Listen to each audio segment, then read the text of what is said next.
کھلے آنکھ صلی اعلیٰ کہتے کہتے، کھلے آنکھ صلی اعلیٰ کہتے کہتے، کھلے آنکھ صلی اعلیٰ کہتے کہتے۔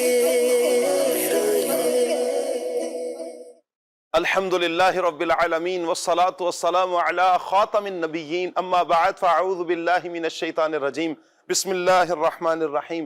الصلاة والسلام علیک یا رسول اللہ، الصلاة والسلام علیک یا حبیب اللہ، الصلاة والسلام علیک یا نبی اللہ وعلی آلک واصحابک یا نور اللہ۔ مدنی چینل کے ناظرین، پروگرام کھلے آنکھ صلی اللہ کہتے کہتے میں آپ سب کو خوش آمدید کہتے ہیں۔ اللہ پاک کے پیارے پیارے آخری نبی محمد عربی صلی اللہ تعالیٰ علیہ وآلہ وسلم نے ارشاد فرمایا، جس نے مجھ پر ایک مرتبہ درود پاک بھیجا، اللہ پاک اس پر 10 رحمتیں نازل فرماتا ہے۔ آپ غور کیجئے کہ ایک مرتبہ درود پاک بھیجا جائے، اللہ پاک 10 رحمتیں نازل فرماتا ہے۔ جتنا زیادہ درود پاک پڑھیں گے انشاءاللہ اتنا ہی زیادہ اللہ پاک کی رحمتوں کے مستحق ہوں گے۔ اللہ پاک سے دعا ہے کہ اللہ پاک ہمیں زیادہ سے زیادہ درود پاک پڑھتے رہنے کی توفیق عطا فرمائے، اور اللہ پاک کی جو رحمتیں بندوں کو نصیب ہوتی ہیں وہ اللہ پاک ہمیں سمیٹنے کی توفیق عطا فرمائے۔ صلو علی الحبیب صلی اللہ تعالی علی محمد صلی اللہ تعالی علیہ وآلہ وسلم۔ مدنی چینل کے ناظرین، آج کا ہمارا ٹاپک ہے تنہائی۔ جی ہاں، دین اسلام ہمیں رہبانیت کا درس تو نہیں دیتا کہ سب کچھ چھوڑ کر، رشتہ داروں سے، دنیا سے کٹ کر آپ صرف جنگلوں میں، بیابانوں میں اور پہاڑوں میں نکل جائیں اور صرف وہیں پر جا کر عبادت کریں۔ دین اسلام ہمیں اس کا درس نہیں دیتا۔ دین اسلام ہمیں ضرور کہتا ہے کہ آپ نے تنہائی اختیار کرنی ہے۔ کس لیے؟ اللہ کو یاد کرنے کے لیے تنہائی اختیار کرنی ہے، اللہ پاک کی عبادت کرنے کے لیے، اپنے آپ کو، اپنے تعلق کو اللہ سے جوڑنے کے لیے۔ لیکن اس کا یہ مطلب ہرگز نہیں کہ آپ رشتہ داروں سے لا تعلق ہو جائیں، آپ اپنے والدین سے تعلق توڑ دیں، آپ اپنے گھر والوں کا، جن کی ذمہ داری آپ پر عائد ہوتی ہے، آپ ان کی ذمہ داری کو بھی چھوڑ دیں۔ اسلام ہمیں یہ درس دیتا ہے کہ رشتہ داروں کے ساتھ بھی آپ نے حسن سلوک کے ساتھ پیش آنا ہے، اپنے بال بچوں کا خیال بھی رکھنا ہے، اور اس کے ساتھ ساتھ یہ بھی کہ آپ نے اپنے آپ کو اللہ پاک کی عبادت کی طرف لے کر آنا ہے۔ اگر ہماری تنہائیاں ہمیں گناہوں کی طرف لے کر جاتی ہیں تو ایسی تنہائی سے بھی اپنے آپ کو بچانا ہے۔ تنہائی کا یہ مطلب ہرگز نہیں کہ ہم گناہوں کی طرف لپکتے چلے جائیں، اللہ کی یاد سے غافل ہوتے چلے جائیں۔ یقیناً دل جس وقت بے چین ہوتا ہے، بے قرار ہوتا ہے، تو اس وقت ایک چاہت ضرور ہوتی ہے کہ کچھ دیر کے لیے تنہائی اختیار کی جائے تاکہ دل کو سکون مل جائے، تاکہ دل کو قرار اور اطمینان نصیب ہو جائے۔ تو اس قرار، اس سکون پانے کے لیے بندہ کچھ دیر کے لیے تنہائی اختیار کرتا ہے، اور اسی تنہائی میں پھر اپنے رب کو یاد کرتا ہے۔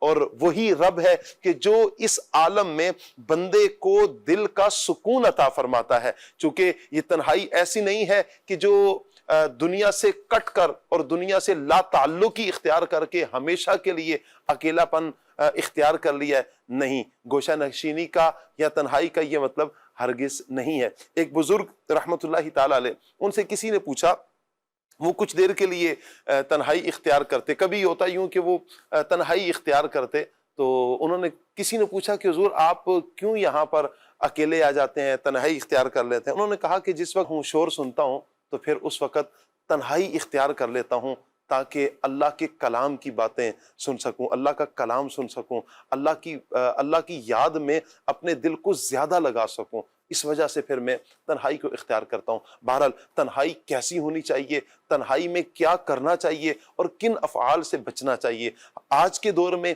تنہائی کسے کہتے ہیں، انشاءاللہ اس پر بھی آج ہم گفتگو کریں گے۔ تنہائی میں ہونے والے گناہ معاذ اللہ کہ جس میں بندہ اللہ پاک کے غضب کو دعوت دیتا ہے، انشاءاللہ اس پر بھی ہم گفتگو کریں گے۔ تنہائی اختیار کرنی ہے، کیسی اختیار کرنی ہے، کس انداز میں اختیار کرنی ہے، اسلاف کا انداز کیا تھا، انشاءاللہ اسی پر آج ہم گفتگو کریں گے۔ آپ سے گزارش کریں گے مدنی چینل کے ناظرین، آپ ہمارے ساتھ رہیں گے، پروگرام آپ نے مکمل دیکھنا ہے انشاءاللہ۔ آئیے مدنی چینل کے ناظرین، پروگرام کو آگے بڑھاتے ہیں اور پیغام قرآن سیگمنٹ بھی ہوگا، کلام بھی سنیں گے اور انشاءاللہ ٹاپک پر مبلغین سے گفتگو بھی کریں گے۔ میں دعوت دوں گا قاری کاشان صاحب کو، مرحبا کہتے ہیں ان کو، انشاءاللہ پیغام قرآن سیگمنٹ کی طرف پھر ہم بڑھیں گے۔ السلام علیکم ورحمۃ اللہ وبرکاتہ۔ کیسے ہیں؟ خیریت سے ہیں؟ آئیے مدنی چینل کے ناظرین سیگمنٹ کی طرف بڑھتے ہیں، اور سیگمنٹ ہے ہمارا پیغام قرآن۔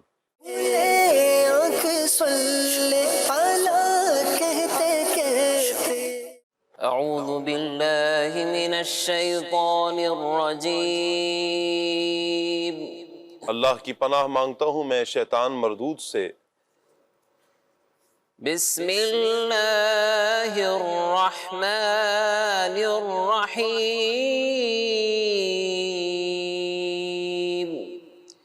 اللہ کے نام سے شروع جو نہایت مہربان رحمت والا ہے۔ ان اول بیت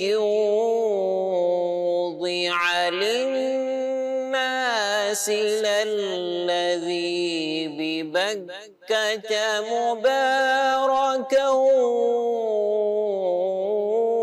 وہدی للعالمین۔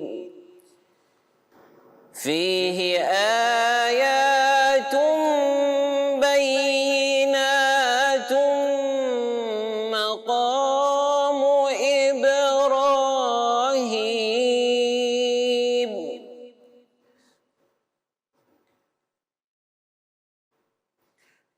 فیہ آیات بینات مقام ابراہیم۔ ومن دخلہ کان آمنا۔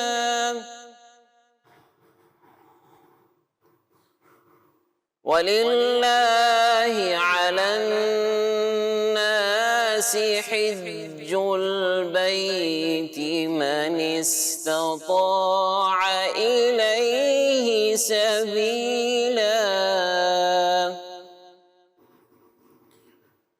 وَمَن كَفَرَ فَإِنَّ اللَّهَ غَنِيٌّ عَنِ الْعَالَمِينَ۔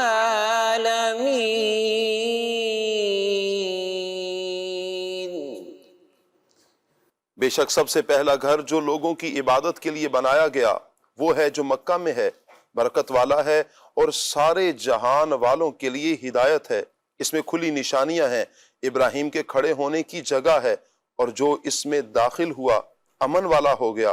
اور اللہ کے لیے لوگوں پر اس گھر کا حج کرنا فرض ہے جو اس تک پہنچنے کی طاقت رکھتا ہے، اور جو انکار کرے تو اللہ سارے جہان سے بے پرواہ ہے۔ یہودیوں نے کہا تھا کہ ہمارا قبلہ یعنی بیت المقدس کعبہ سے افضل ہے، کیونکہ یہ گزشتہ انبیاء علیہم السلام کا قبلہ رہا ہے، نیز یہ خانہ کعبہ سے پرانا ہے۔ ان کے رد میں یہ آیت کریمہ اتری اور بتایا گیا کہ روئے زمین پر عبادت کے لیے سب سے پہلے جو گھر تیار ہوا وہ خانہ کعبہ ہے۔ حدیث شریف میں آتا ہے کہ کعبہ معظمہ بیت المقدس سے 40 سال قبل بنایا گیا۔ اللہ اکبر۔ فرمایا فیہ آیات بینات، اس میں کھلی نشانیاں ہیں۔ خانہ کعبہ کی عظمت و شان کا بیان چل رہا ہے، اسی ضمن میں فرمایا کہ خانہ کعبہ میں بہت سی فضیلتیں اور نشانیاں ہیں جو اس کی عزت کو، حرمت کو اور فضیلت کو بیان کرتی ہیں۔ ان نشانیوں میں سے بعض یہ ہیں کہ پرندے کعبہ شریف کے اوپر نہیں بیٹھتے اور اس کے اوپر سے پرواز نہیں کرتے، بلکہ پرواز کرتے ہوئے آتے ہیں تو ادھر ادھر ہٹ جاتے ہیں۔ اور جو پرندہ بیمار ہو جاتا ہے، یعنی جو بھی پرندے بیمار ہوتے ہیں وہ اپنا علاج یہیں کرواتے ہیں کہ ہوائے کعبہ میں ہو کر گزر جائیں، اسی سے انہیں شفا ہو جاتی ہے۔ اسی طرح وہ جانور جو وحشی ہوتے ہیں، وحشی جانور ایک دوسرے کو حرم کی حدود میں ایذا نہیں دیتے، تکلیف نہیں دیتے، نیز لوگوں کے دل کعبہ معظمہ کی طرف کھنچتے ہیں اور اسی کی طرف نظر کرنے سے آنسو جاری ہوتے ہیں، اور ہر شب جمعہ کو ارواح اولیاء اس کے گرد حاضر ہوتی ہیں، اور جو کوئی اس کی بے حرمتی اور بے ادبی کا ارادہ کرتا ہے وہ خود برباد ہو جاتا ہے۔ آگے فرمایا مقام ابراہیم، ابراہیم کے کھڑے ہونے کی جگہ ہے۔ مقام ابراہیم وہ پتھر ہے کہ جس پر حضرت ابراہیم علیہ السلام کعبہ معظمہ شریف کی تعمیر کے وقت کھڑے ہوئے تھے۔ یہ پتھر خانہ کعبہ کی دیواروں کی اونچائی کے مطابق خود بخود اونچا ہو جاتا تھا۔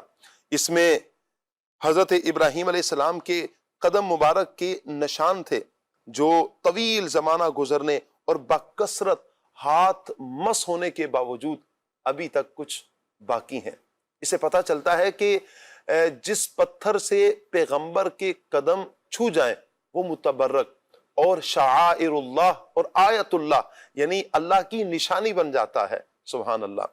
مزید آگے فرمایا وَمَن دَخَلَهُ كَانَ آمِنًا، اور جو اس میں داخل ہوا امن والا ہو گیا۔ سبحان اللہ۔ خانہ کعبہ کی وجہ سے اللہ پاک نے پورے حرم کی حدود کو امن والا بنا دیا، یہاں تک کہ اگر کوئی شخص معاذ اللہ قتل و جرم کر کے حدود حرم میں داخل ہو جائے تو وہاں نہ اسے قتل کیا جائے گا اور نہ اس پر حد قائم کی جائے گی۔ حرم سے کیا مراد ہے؟ حرم سے مراد خانہ کعبہ کے ارد گرد کئی کلومیٹر پھیلا ہوا علاقہ ہے جہاں باقاعدہ نشانات وغیرہ لگا کر اسے ممتاز کیا گیا ہے۔ جو لوگ حج و عمرہ کرنے جاتے ہیں انہیں عموماً اس کی پہچان ہو جاتی ہے، کیونکہ وہاں جا کر جب لوگوں کا عمرہ کرنے کا ارادہ ہوتا ہے تو عمرہ کرنے کے لیے حدود حرم سے باہر جا کر احرام باندھ کر آنا ہوتا ہے۔ آگے فرمایا وَلِلَّهِ عَلَى النَّاسِ حِجُّ الْبَيْتِ، اور اللہ کے لیے لوگوں پر اس گھر کا حج کرنا فرض ہے۔ اس آیت میں حج کی فرضیت کا بیان ہے اور اس کا کہ استطاعت شرط ہے، یعنی اس پر حج فرض ہے کہ جس پر جو استطاعت رکھتا ہو۔ حدیث پاک میں نبی کریم صلی اللہ علیہ وآلہ وسلم نے اس کی تفسیر زاد راہ اور سواری فرمائی ہے۔ حج فرض ہونے کے لیے زاد راہ کی مقدار کیا ہے، کتنا ہونا چاہیے؟ کھانے پینے کا انتظام اس قدر ہونا چاہیے کہ جا کر واپس آنے تک اس کے لیے کافی ہو، اور واپسی کے وقت تک اہل و عیال کے خرچے کے علاوہ ہونا چاہیے۔ راستے کا امن بھی ضروری ہے کیونکہ اس کے بغیر حج کی ادائیگی لازم نہیں ہوتی۔ مزید تفصیل اگر جاننی ہو تو فقہ کی کتابیں ہیں، ان کا مطالعہ ضرور کیجئے، بہار شریعت کا مطالعہ کیا جا سکتا ہے۔ فرمایا کہ ومن کفر، اور جو منکر ہو، ارشاد فرمایا کہ حج کی فرضیت بیان کر دی گئی، اب جو اس کا منکر ہو تو اللہ تعالیٰ اس سے بلکہ سارے جہان سے بے نیاز ہے۔ اس سے اللہ تعالیٰ کی ناراضی ظاہر ہوتی ہے اور یہ مسئلہ بھی ثابت ہوتا ہے کہ فرض قطعی کا منکر دائرہ اسلام سے خارج ہو جاتا ہے۔ فیہ آیات بینات مقام ابراہیم ومن دخلہ کان آمنا وَلِلَّهِ عَلَى النَّاسِ حِجُّ الْبَيْتِ مَنِ اسْتَطَاعَ إِلَيْهِ سَبِيلًا وَمَن كَفَرَ فَإِنَّ اللَّهَ غَنِيٌّ عَنِ الْعَالَمِينَ۔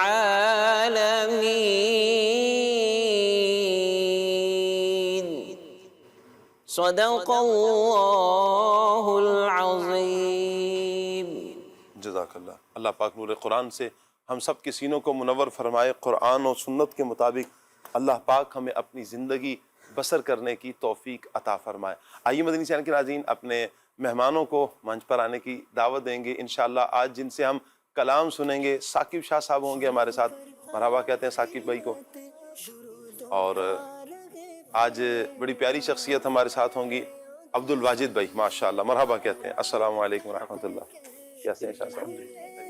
مرحبا، السلام علیکم ورحمۃ اللہ وبرکاتہ۔ عبد الواجد بھائی خیریت سے ہیں؟ ٹھیک ہیں۔ اور انشاءاللہ زیارت کریں گے ہم عدنان چشتی صاحب کی، جی مرحبا کہتے ہیں عدنان بھائی کو، ماشاءاللہ،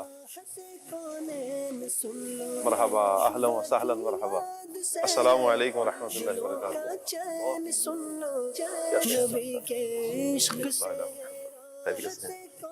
تشریف رکھیے۔ آئیے مدنی چینل کے ناظرین ثاقب بھائی کی طرف بڑھتے ہیں، کلام شامل کرتے ہیں، اور پھر انشاءاللہ ٹاپک تنہائی ہے، اس پر انشاءاللہ ہم مبلغین سے گفتگو کریں گے۔ ثاقب بھائی کون سا کلام سنا رہے ہیں آج آپ ہمیں؟ سیدی اعلیٰ حضرت کا سبحان بڑا ہی اللہ، خوبصورت کلام ہے۔ جی کون سا؟ نہ عرش ایمن نہ انی ذاہب میں مہمانی ہے، چلیں بہت خوبصورت کلام۔ صلو علی الحبیب صلی اللہ تعالی علی محمد صلی اللہ علیہ وسلم۔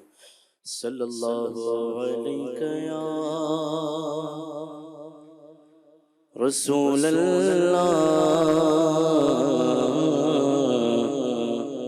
وسلم علیہ یا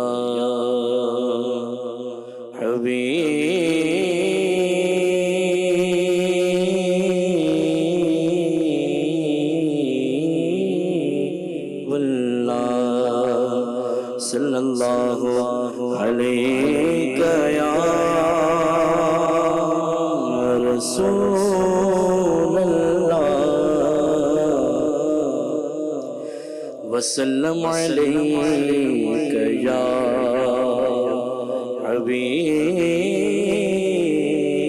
حبیب اللہ یا رسول اللہ انظر حالنا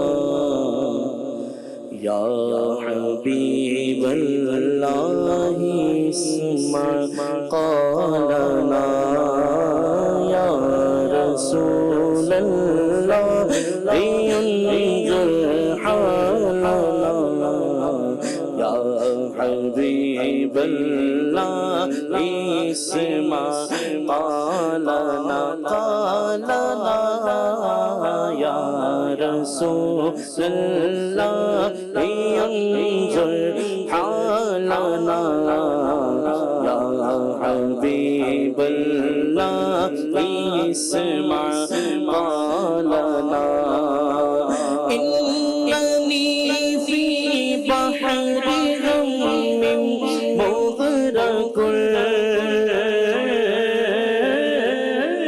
اننی فی بحر غم مغرق سیدی ساحل لنا اشکالنا سیدی ساحل لنا اشکالنا اشکالنا یا رسول اللہ انظر حالنا یا حبیب اللہ اسمع قولنا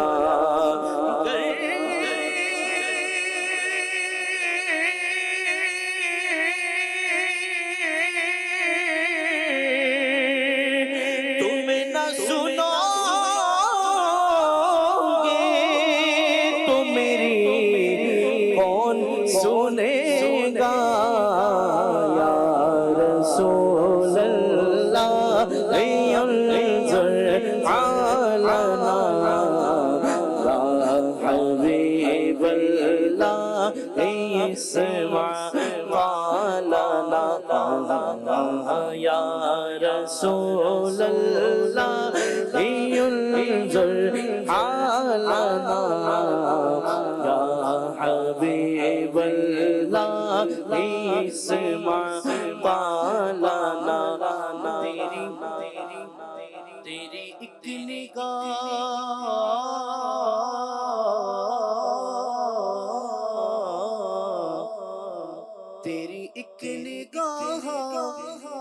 بات ہے، میری زندگی کا سوال ہے، یا رسول اللہ انظر حالنا، یا حبیب اللہ اسمع قالنا، تیری ایک چشم رحمت سے تیرا بیمار بہتر ہے، تیری ایک چشم رحمت سے تیرا بیمار بہتر ہے، تیری ایک چشم رحمت سے تیرا بیمار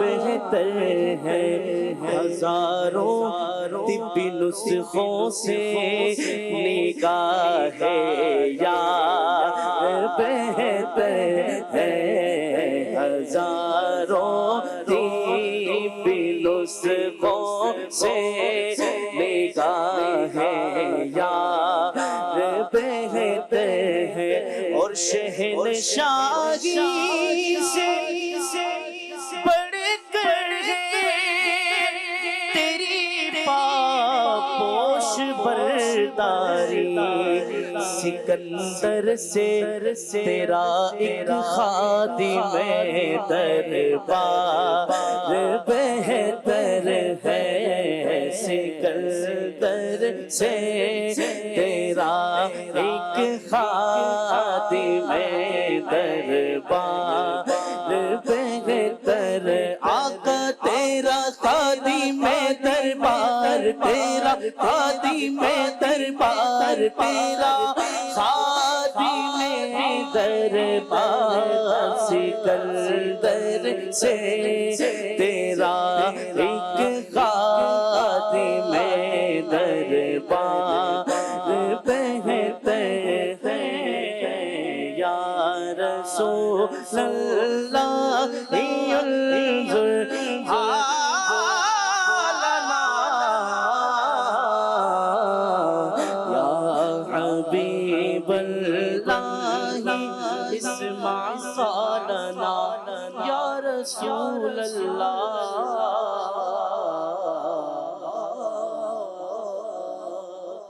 وسلم علیک یا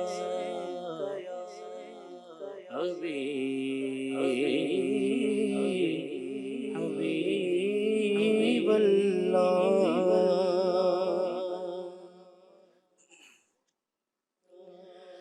نہ عرش ایمن نہ زاہد میں مہمانی ہے، نہ عرش ایمن نہ زاہد میں مہمانی ہے، نہ لطف ادن یا احمد نصیب ترانی ہے، نہ لطف ادن یا احمد نصیب ترانی ہے، نصیب دوست اگر ان کے در پر موت آنی ہے، نصیب دوست اگر ان کے در پر موت آنی ہے، خدا جو ہی کرے پھر تو ہمیشہ زندگانی ہے، خدا جو ہی کرے پھر تو ہمیشہ زندگانی ہے، اسی در پر تڑپتے ہیں مچلتے ہیں بلکتے ہیں، اسی در پر تڑپتے ہیں، مچلتے ہیں، بلکتے ہیں، اٹھا جاتا نہیں کیا خوب اپنی ناتوانی ہے، اٹھا جاتا نہیں کیا خوب اپنی ناتوانی ہے، اٹھا جاتا نہیں کیا خوب اپنی ناتوانی ہے، ہر ایک دیواروں در پہ مہر نے کی ہے جب عیسائی، ہر ایک دیواروں در پہ مہر نے کی ہے جب عیسائی، نگار مسجد اقدس میں کب سونے کا پانی ہے، نگار مسجد اقدس میں کب سونے کا پانی ہے، نگار مسجد اقدس میں کب سونے کا پانی ہے، نصیب ادنو یا احمد نہ لطف ادنو یا احمد نصیب ترانی ہے، اور وہ سرگر میں شفاعت ہے، عرق افشا ہے پیشانی، وہ سرگر میں شفاعت ہے، عرق افشا ہے پیشانی، کرم کا عطر صندل کی زمین رحمت کی کھانی ہے، کرم کا عطر صندل کی زمین رحمت کی کھانی ہے، یہ سر ہو اور وہ خاک در ہو، یہ سر ہو، یہ سر ہو اور وہ خاک در ہو، یہ سر ہو، رضا وہ بھی اگر چاہے تو اب دل میں یہ ٹھانی ہے، رضا وہ بھی اگر چاہے تو اب دل میں یہ ٹھانی ہے، نا عرش منان انی ذاہب میں مہمانی ہے۔ واہ واہ، سبحان اللہ سبحان اللہ سبحان اللہ۔ اللہ پاک نبی کریم صلی اللہ تعالیٰ علیہ وآلہ وسلم کی یادوں میں مست رہنے کی توفیق عطا فرمائے۔ کتنی پیاری یہ تنہائی ہے کہ جس تنہائی میں پیارے آقا صلی اللہ علیہ وآلہ وسلم کو یاد کیا جا رہا ہے، لوگوں سے کچھ دیر کے لیے ہٹے ہیں، کٹے ہیں، اور کچھ دیر کے لیے اور پیارے آقا صلی اللہ علیہ وآلہ وسلم کی یادوں میں مست ہیں، نبی کریم صلی اللہ علیہ وآلہ وسلم کے حسن کو یاد کر رہے ہیں، تصور میں پیارے آقا صلی اللہ علیہ وآلہ وسلم کی اداؤں کو یاد کر رہے ہیں۔ کتنی مبارک ہے یہ تنہائی جس میں اللہ کے خوف سے آنکھ سے آنسو جاری ہیں، کتنی مبارک ہے یہ تنہائی کہ جن میں اللہ تعالیٰ کی بارگاہ میں مناجات چل رہی ہیں، اللہ پاک کی بارگاہ میں التجائیں چل رہی ہیں، اللہ پاک کی بارگاہ میں آہوزاری چل رہی ہے۔ کتنی مبارک ہے یہ تنہائی کہ جس تنہائی میں اللہ پاک سے بخشش مانگی جا رہی ہے، اللہ پاک سے اس کے کرم کا سوال کیا جا رہا ہے، اللہ پاک سے عافیت مانگی جا رہی ہے، اللہ پاک سے دونوں جہانوں کی بھلائی مانگی جا رہی ہے، اور یوں کہیں کہ عہد و پیما کیے جا رہے ہیں کہ آئندہ کی زندگی اے مالک تیری یاد میں بسر کریں گے، تیرے احکامات پر عمل کرتے ہوئے اپنی زندگی بسر کریں گے۔ یوں تنہائیوں میں جب اپنے مالک کو یاد کیا جائے، اپنے خالق کو یاد کیا جائے، تو یقیناً یہ تنہائی رحمت والی ہے، برکت والی ہے، سعادت والی ہے۔ اور اگر تنہائی تو اختیار کر لی لیکن اللہ پاک کی یاد سے غافل ہیں، نبی کریم صلی اللہ تعالیٰ علیہ وآلہ وسلم کے ذکر سے غافل ہیں، اور صرف غفلت ہی نہیں بلکہ گناہوں بری تنہائی ہے، تو یہ تنہائی کس قدر خطرناک ہو سکتی ہے۔ اللہ پاک عافیت والا معاملہ مہربانی فرمائے کہ یہ وہ تنہائی ہے کہ جو جہنم کی شاہراہ پر چلا رہی ہے، یہ وہ تنہائی ہے کہ جو اللہ پاک کے غضب کو دعوت دے رہی ہے، یہ وہ تنہائی ہے کہ جو اللہ کے عذاب کو دعوت دے رہی ہے، یہ وہ تنہائی ہے کہ جس میں نبی کریم صلی اللہ علیہ وآلہ وسلم کی رضا شامل نہیں ہے، جس میں نبی کریم صلی اللہ علیہ وآلہ وسلم کی ناراضی ہے۔ یہ وہ تنہائی ہے کہ جس میں بندہ دنیا میں اور آخرت میں برباد ہے، اور یہ بربادی ہی کی طرف لے کر جانے والی ہے۔ ایک تو یہ دونوں طرف، اور تیسرا یہ کہ ایک ہے وہ تنہائی کی جو مستقل لوگوں سے کٹ گئے، ہمیشہ کے لیے لوگوں سے کٹ گئے اور یہ تنہائی اختیار کر لی، جسے رہبانیت کا نام دیا جاتا ہے۔ اسلام اس کا بھی درس نہیں دیتا۔ اسلام ہمیں یہ درس بھی دیتا ہے کہ آپ نے لوگوں کے اندر ہی رہنا ہے، میل جول بھی رکھنا ہے، معاملات بھی کرنے ہیں، کاروبار بھی کرنا ہے، نظام بھی چلانا ہے، نظام زندگی کو بھی احسن انداز کے ساتھ چلانا ہے۔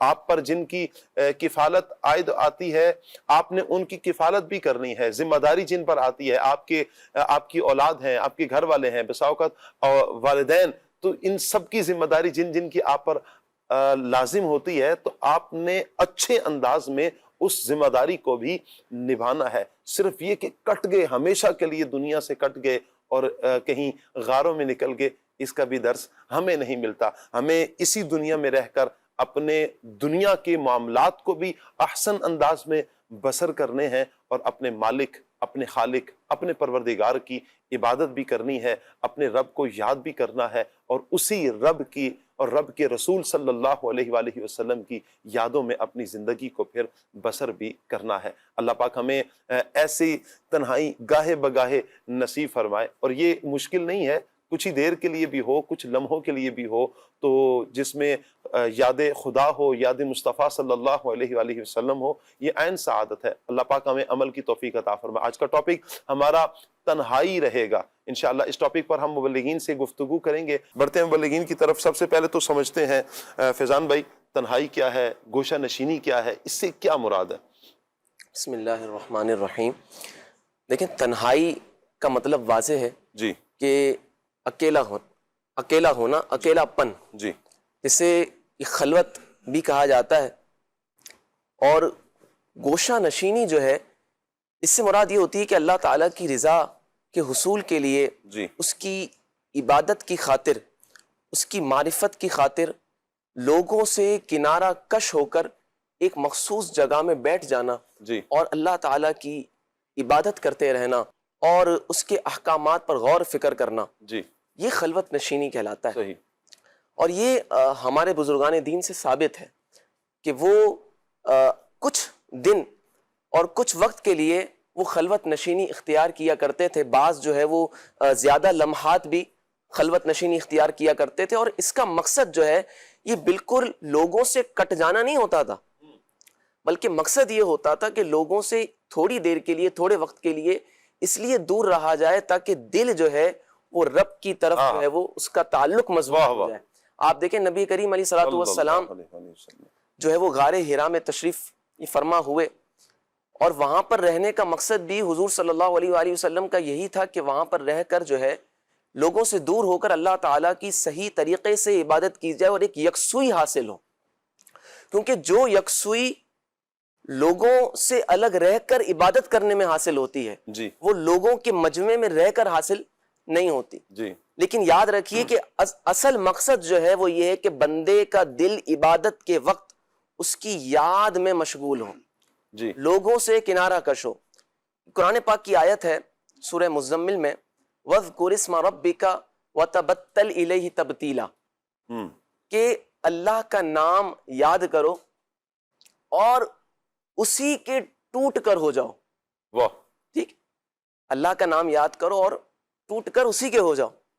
تو اس میں مفسرین نے اس کا معنی بیان کیا ہے کہ اس کا مطلب یہ ہے کہ جب تم عبادت کرو تو اس کے اندر انقطاع کی صفت ہو، اس کے اندر انقطاع کا معنی پایا جائے، یعنی اگرچہ بندہ لوگوں کے ساتھ مل کر بیٹھ کر عبادت کر رہا ہو، لیکن جب وہ رب کی عبادت کر رہا ہو تو اس کا دل رب کی طرف ہی مشغول ہو۔ کیا بات ہے، دنیا میں کیا چل رہا ہے، آس پاس کے لوگ کیا کر رہے ہیں، یہ اس کو معلوم نہ ہو۔ آپ دیکھیں حدیث مبارکہ میں آتا ہے کہ ازواج مطہرات بیان فرماتی ہیں کہ جب نبی کریم علیہ الصلوۃ والسلام ہمارے ساتھ موجود ہوتے تو ہمارے ساتھ گفتگو فرما رہے ہوتے، گھر کے کام کاج میں مصروف ہوتے، لیکن جب نماز کا وقت ہو جاتا تو ایسے الگ ہو جاتے جیسے پہچانتے نہیں ہیں۔ تو اس سے پتہ یہ چلتا ہے کہ جب نماز کا وقت ہو جائے، جب رب تعالیٰ کی عبادت کا ایک خاص وقت آ جائے تو اس وقت انسان کو دنیا سے کنارہ کشی اختیار کرنی ہے اور تنہائی کو اختیار کرنا ہے۔ معاملہ یہ ہے ثاقب صاحب کہ جو چیز تنہائی کے اندر حاصل ہوتی ہے نا انسان کو، بعض اوقات وہ انسان کی اصلاح کا سبب بن جاتی ہے، بعض اوقات وہ رب تعالیٰ سے قریب کر دیتی ہے۔ صحیح۔ آپ دیکھیں کہ نبی کریم علیہ الصلوۃ والسلام نے ارشاد فرمایا کہ 7 لوگ ایسے ہیں کہ جن کو اللہ تعالیٰ اس دن عرش کے سایہ عطا فرمائے گا جس دن کوئی سایہ نہیں ہوگا۔ صحیح، ٹھیک ہے، قیامت کا دن ہوگا اور صرف اسی کی عرش کا سایہ ہوگا، اور اس عرش کے سائے کے نیچے 7 افراد کو اللہ تعالیٰ جگہ نصیب فرمائے گا۔ پھر ان 7 افراد کا جب آپ صلی اللہ علیہ وسلم نے بیان فرمایا تو اس میں جو ایک فرد کا بیان کیا وہ ہے کہ ایسا شخص جو تنہائی میں ہو، ایسا شخص جو تنہائی میں ہو اور اللہ تعالیٰ کا ذکر کرے اور اس کی آنکھوں سے آنسو جاری ہو جائے۔ اللہ اکبر، اللہ اکبر، اللہ تعالیٰ کا ذکر کرے، کیا بات ہے، اس کی نعمتوں کو یاد کرے، اس کے عذابات پر غور کرے، اپنی نافرمانیوں پر غور کرے اور اس کی آنکھوں سے آنسو جاری ہو جائے۔ آپ کبھی کبھی غور کریں کہ جب انسان تہجد کا وقت ہو، سب لوگ سوئے ہوئے ہوں، ایک سکون طاری ہو، اور وہ اپنے گھر میں مصلی بچھا کر بیٹھ جائے اور پورے دن پر غور کرے کہ آج میرا دن کیسا گزرا، آج کا گزرا ہوا دن میرا کیسا رہا، میں صبح صحیح سلامت اٹھا اور اٹھ کر میں نے اپنے بچوں کو، اپنے گھر والوں کو صحیح سلامت والی حالت میں دیکھا، میں نے 3 وقت کا کھانا کھایا، اور پھر جب میں گھر آیا تو میں نے اپنے گھر والوں کو پھر دوبارہ صحیح حالت میں دیکھا، میں نے اپنا دن آج عافیت کے ساتھ گزارا۔ یہ اللہ تعالیٰ کی نعمتوں پر غور کیا، اور اس کے ساتھ آج میں نے رب تعالیٰ کی عبادت کتنی کی، آج میں نے اپنا وقت گناہوں میں کتنا گزارا۔ اب وہ ایک طرف اللہ تعالیٰ کی نعمتوں پر غور کر رہا ہے اس تنہائی کے اندر بیٹھ کر، اور ایک طرف جو ہے وہ یہ غور کر رہا ہے کہ میرے اعمال کا جائزہ لے رہا ہے، اپنے اعمال کا جائزہ لے رہا ہے، خود احتسابی کر رہا ہے۔ یہ خود احتسابی اس کو رب کے قریب کر دے گی۔ یہ خوف خدا میں رونا، کچھ دیر کے لیے رونا، اس سے معرفت الہی جو ہے اس کی منازل طے کروا دے گا۔ آپ دیکھیں حدیث پاک میں آتا ہے کہ جب انسان خوف خدا میں روتا ہے نا، تو جو آنسو خوف خدا میں رویا جاتا ہے، جب بندہ خوف خدا میں روتا ہے تو ایسے شخص کے لیے فضیلت یہ ہے کہ اللہ تعالیٰ خوف خدا میں رونے والے شخص کو جہنم میں داخل نہیں فرمائے گا یہاں تک کہ دودھ تھنوں میں واپس ہو جائے۔ اللہ، یعنی جس طرح دودھ تھن میں واپس نہیں جا سکتا، اس طرح ایک خوف خدا میں رونے والا شخص بھی جہنم میں داخل نہیں ہو سکتا۔ اللہ، اور یہ جو فضیلت میں نے بیان کی حدیث پاک کی 7 افراد جو عرش کے سائے میں رہیں گے، حضرت علامہ ابو الحسن ابن بطال رحمۃ اللہ علیہ فرماتے ہیں کہ اس حدیث پاک کے تحت کہ آدمی کے لیے مستحب ہے کہ وہ اپنے دن کے کچھ اوقات میں کچھ وقت تنہائی میں گزارے۔ آدمی کے لیے مستحب ہے کہ وہ اپنے لمحات میں سے کچھ وقت اللہ تعالیٰ کی عبادت میں، اس کی معرفت میں، اس کی نعمتوں پر غور کرے اور اپنے گناہوں میں اس کو شرمندگی ہو اور خوف خدا میں اس کے آنسو بہیں۔ ایسا نہ ہو کہ وہ ہر وقت جانوروں کی طرح اپنی ذات میں ہی مصروف نظر آئے۔ جس طرح جانوروں کو کوئی فکر نہیں ہوتی نا، وہ ہر وقت اپنے کھانے پینے میں لگے ہوتے ہیں۔ آج اگر ہم غور کریں تو ہمارے ساتھ بھی یہی حال ہے۔ ایسے ہی ہمارے کو اولاً تو تنہائی میسر نہیں ہے، اور اگر بالفرض تنہائی میسر ہو بھی جائے تو وہ تنہائی نہیں ہے.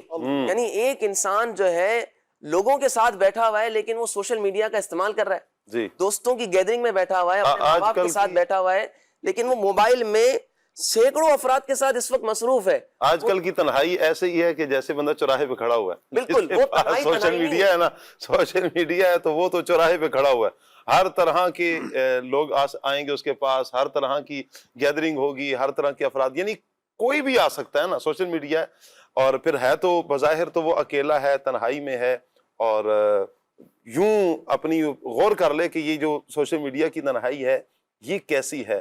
موبائل کی دنیا یہ بھی ایک دنیا ہے. اللہ پاک عافیت والا معاملہ مہربانی فرمائے کہ جب بندہ اس دنیا میں پڑتا ہے, موبائل کی دنیا میں پڑتا ہے, تو پھر نہ جانے کون کہاں سے کہاں نکل جاتا ہے. اللہ پاک رحمت کی نظر فرمائے. کہ آج کل ہم جو ہے نا تنہائی پسند ہیں, اور وہ یہ کہہ کر ہے نا اپنے آپ کی تعریف کروانا چاہ رہے ہوتے ہیں کہ ہم لوگوں سے کٹ کر رہتے ہیں, ہم اپنے تنہائی پسند لوگ ہیں, اور وہ تنہائی میں موبائل استعمال کر رہے ہوتے ہیں, سوشل میڈیا میں مصروف ہوتے ہیں. تو ایسے لوگوں کے لیے کہا جاتا ہے کہ وہ تنہائی پسند نہیں ہے, وہ اسکرین پسند ہے. ان کو اسکرین نظر آنے لگ گئی ہے, ان کو اسکرین کے ساتھ تنہائی پسند ہے. کیا بات. تو ایسا نہیں ہے. دیکھیں اگر ایسی تنہائی ہو کہ جس میں آپ لوگوں سے کٹے ہوئے ہوں ایک طریقے سے ظاہری اعتبار سے, لیکن آپ سوشل میڈیا کا استعمال کر رہے ہوں, اور وہ تنہائی آپ کو گناہوں میں لے کر جا رہی ہو, وہ تنہائی غفلت کا سبب بن رہی ہو, تو ایسی تنہائی سے بہتر یہ ہے کہ آپ لوگوں کے ساتھ مل کر بیٹھیں. لوگوں کے ساتھ مل کر بیٹھنا بھی آج کے دور میں فیضان بھی بڑا مشکل ہو گیا. وہ اس کی وجہ یہ ہے کہ لوگوں کے ساتھ مل کر بیٹھ کر بھی موبائل کی دنیا. بالکل ایسا ہی ہے. اچھا ہوتا یوں ہے کہ آپ مہمان چلے جائیں کسی کے پاس, آپ دوست آپس میں بیٹھ جائیں, ایون کہ آپ گھر میں بیٹھے ہوئے ہیں, والدین کے پاس بیٹھے ہوئے ہیں, گھر والوں کے پاس بیٹھے ہیں, موبائل پھر بھی آپ کے ہاتھ میں ہے. یعنی آپ پاس بیٹھ کر, لوگوں کے درمیان بیٹھ کر بھی آپ موبائل کی دنیا میں, جو آپ نے جملہ کہا نا اسکرین پسند ہو گیا, تو وہ آپ بھلے تنہائی میں ہے تب بھی اسکرین پسند ہے, آپ مجمع میں ہے تب بھی اسکرین پسند ہے, آپ چل رہے ہیں تو آج کل تو یہ چلتے چلتے روڈ پر جا رہے ہیں تو موبائل کی دنیا اسکرین ہے. اچھا روڈ کراس کر رہے ہیں تو وہ, یعنی گلی, روڈ تو چلے نہیں کہتے, لیکن گلی میں جا رہے ہیں, کون آ رہا ہے کون جا رہا ہے تو اسکرین ہے. کہیں بھی جا رہے ہیں تو یہ موبائل کی دنیا ہے. آپ غور کریں مدنی چینل کے ناظرین, میں نے ایک مثال کے طور پر کہا تھا کہ ایسے آدمی ہے کہ جیسے چوراہے پر کھڑا ہوا ہے, یعنی ایک چوک میں کھڑے ہوئے ہیں, ہر طرح کے بندے سے مل رہے ہیں. تو یہ ایسا ہی ہے. آپ جب اس کی دنیا میں, موبائل کی دنیا میں گئے, اسکرین دیکھنا شروع کی ہے, تو آپ کی تنہائی نہیں رہی, آپ کی جلوت خلوت بالکل الگ ہو گئی ہے. نہ تو آپ اسے لوگوں کے سامنے, لوگوں میں بیٹھا ہوا ہے, اس کو تصور کریں کہ یہ لوگوں کے ساتھ موجود ہے, یعنی حاضر ہیں, ہم یہاں موجود ہیں. تو یعنی یہاں موجود ہونے کے بعد بھی اگر کوئی 4 بندے بیٹھے ہوئے ہیں, 10 بندے بیٹھے ہوئے ہیں, اور وہاں پر بھی موبائل کی دنیا ہے, موبائل ہے, اسکرین ہے, تو اس کا مطلب یہ ہے کہ ذہنی طور پر وہ حاضر ہی نہیں ہے, وہ موجود ہی نہیں ہے. کون سی بات ہوئی ہے, کیا بات ہوئی ہے, کیا مسئلہ بیان ہوا ہے, کیا رہنمائی کی گئی ہے, وہ ایبسنٹ ہے, حاضر ہی نہیں ہے.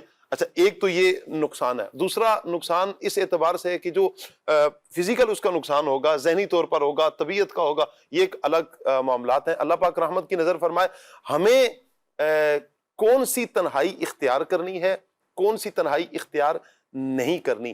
دین اسلام نے, یعنی کہ یوں کہیں کہ شریعت مطہرہ نے اس کو بیان کر دیا ہوا ہے. اللہ تعالیٰ ہمیں شریعت مطہرہ کو پڑھنے کی توفیق عطا فرمائے. قرآن و سنت سے ہم جب رہنمائی لیں گے تو انشاءاللہ پھر دیکھیں کہ ہمیں دونوں جہانوں کی بھلائیاں کس قدر زیادہ نصیب ہوتی ہیں. میں چاہوں گا عبد الواجد بھائی, قرآن و حدیث کی روشنی میں ہمیں تنہائی کے حوالے سے کیا مزید رہنمائی ملتی ہے؟ بسم اللہ الرحمن الرحیم. شاہ صاحب حسن رضا رحمۃ اللہ تعالی علیہ نے کیا خوب فرمایا کہ دل میں ہو یاد تیری, واہ واہ, اور گوشہ تنہائی ہو. مدینہ شریف سے مجھے یہ میسج آیا, سبحان اللہ, یہی میسج, سبحان اللہ, دل میں ہو یاد تیری گوشہ تنہائی ہو. جی. تو تنہائی کی جو پوری فلسفی ہے نا, جی, اس کو انہوں نے بیان کر دیا کہ گوشہ تنہائی ہو اور اس میں اللہ کی یاد ہو. تو تنہا رہنا خود کوئی مقصد نہیں ہے, جی, بلکہ اس کے پیچھے اور مقاصد ہیں. اگر وہ مقاصد حاصل ہوتے ہیں تو پھر تو تنہا رہنا چاہیے, جی, تنہا رہنے کی ترغیب ہے. لیکن اگر وہ مقاصد فوت ہو رہے ہیں, وہ حاصل نہیں ہو رہے, تو پھر تنہائی کا کوئی فائدہ نہیں ہے. اب وہ مقاصد کیا ہیں, وہ فلسفی کیا ہے؟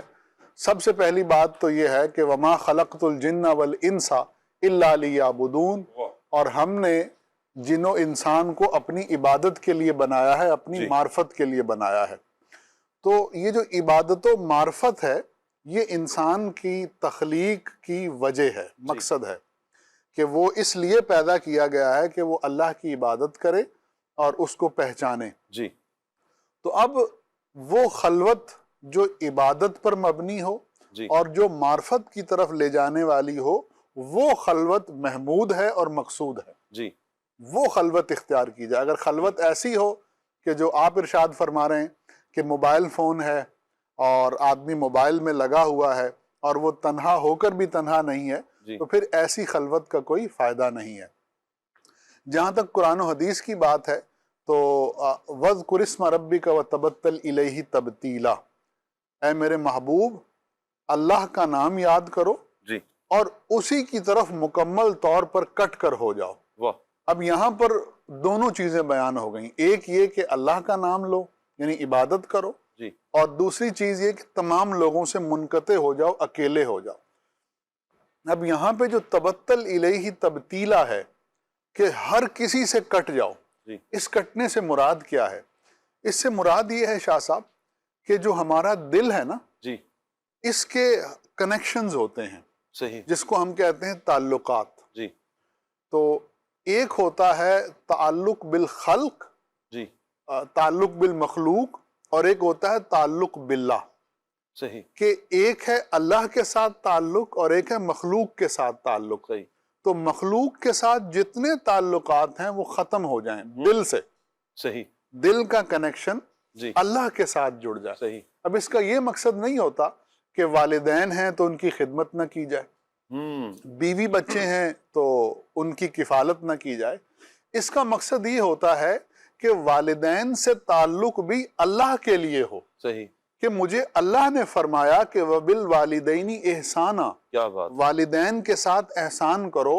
تو یہ جو والدین کے ساتھ احسان ہے، تعلق ہے، خدمت ہے، یہ اس وجہ سے ہے کہ میرے پیارے رب نے مجھے یہ حکم عطا فرمایا۔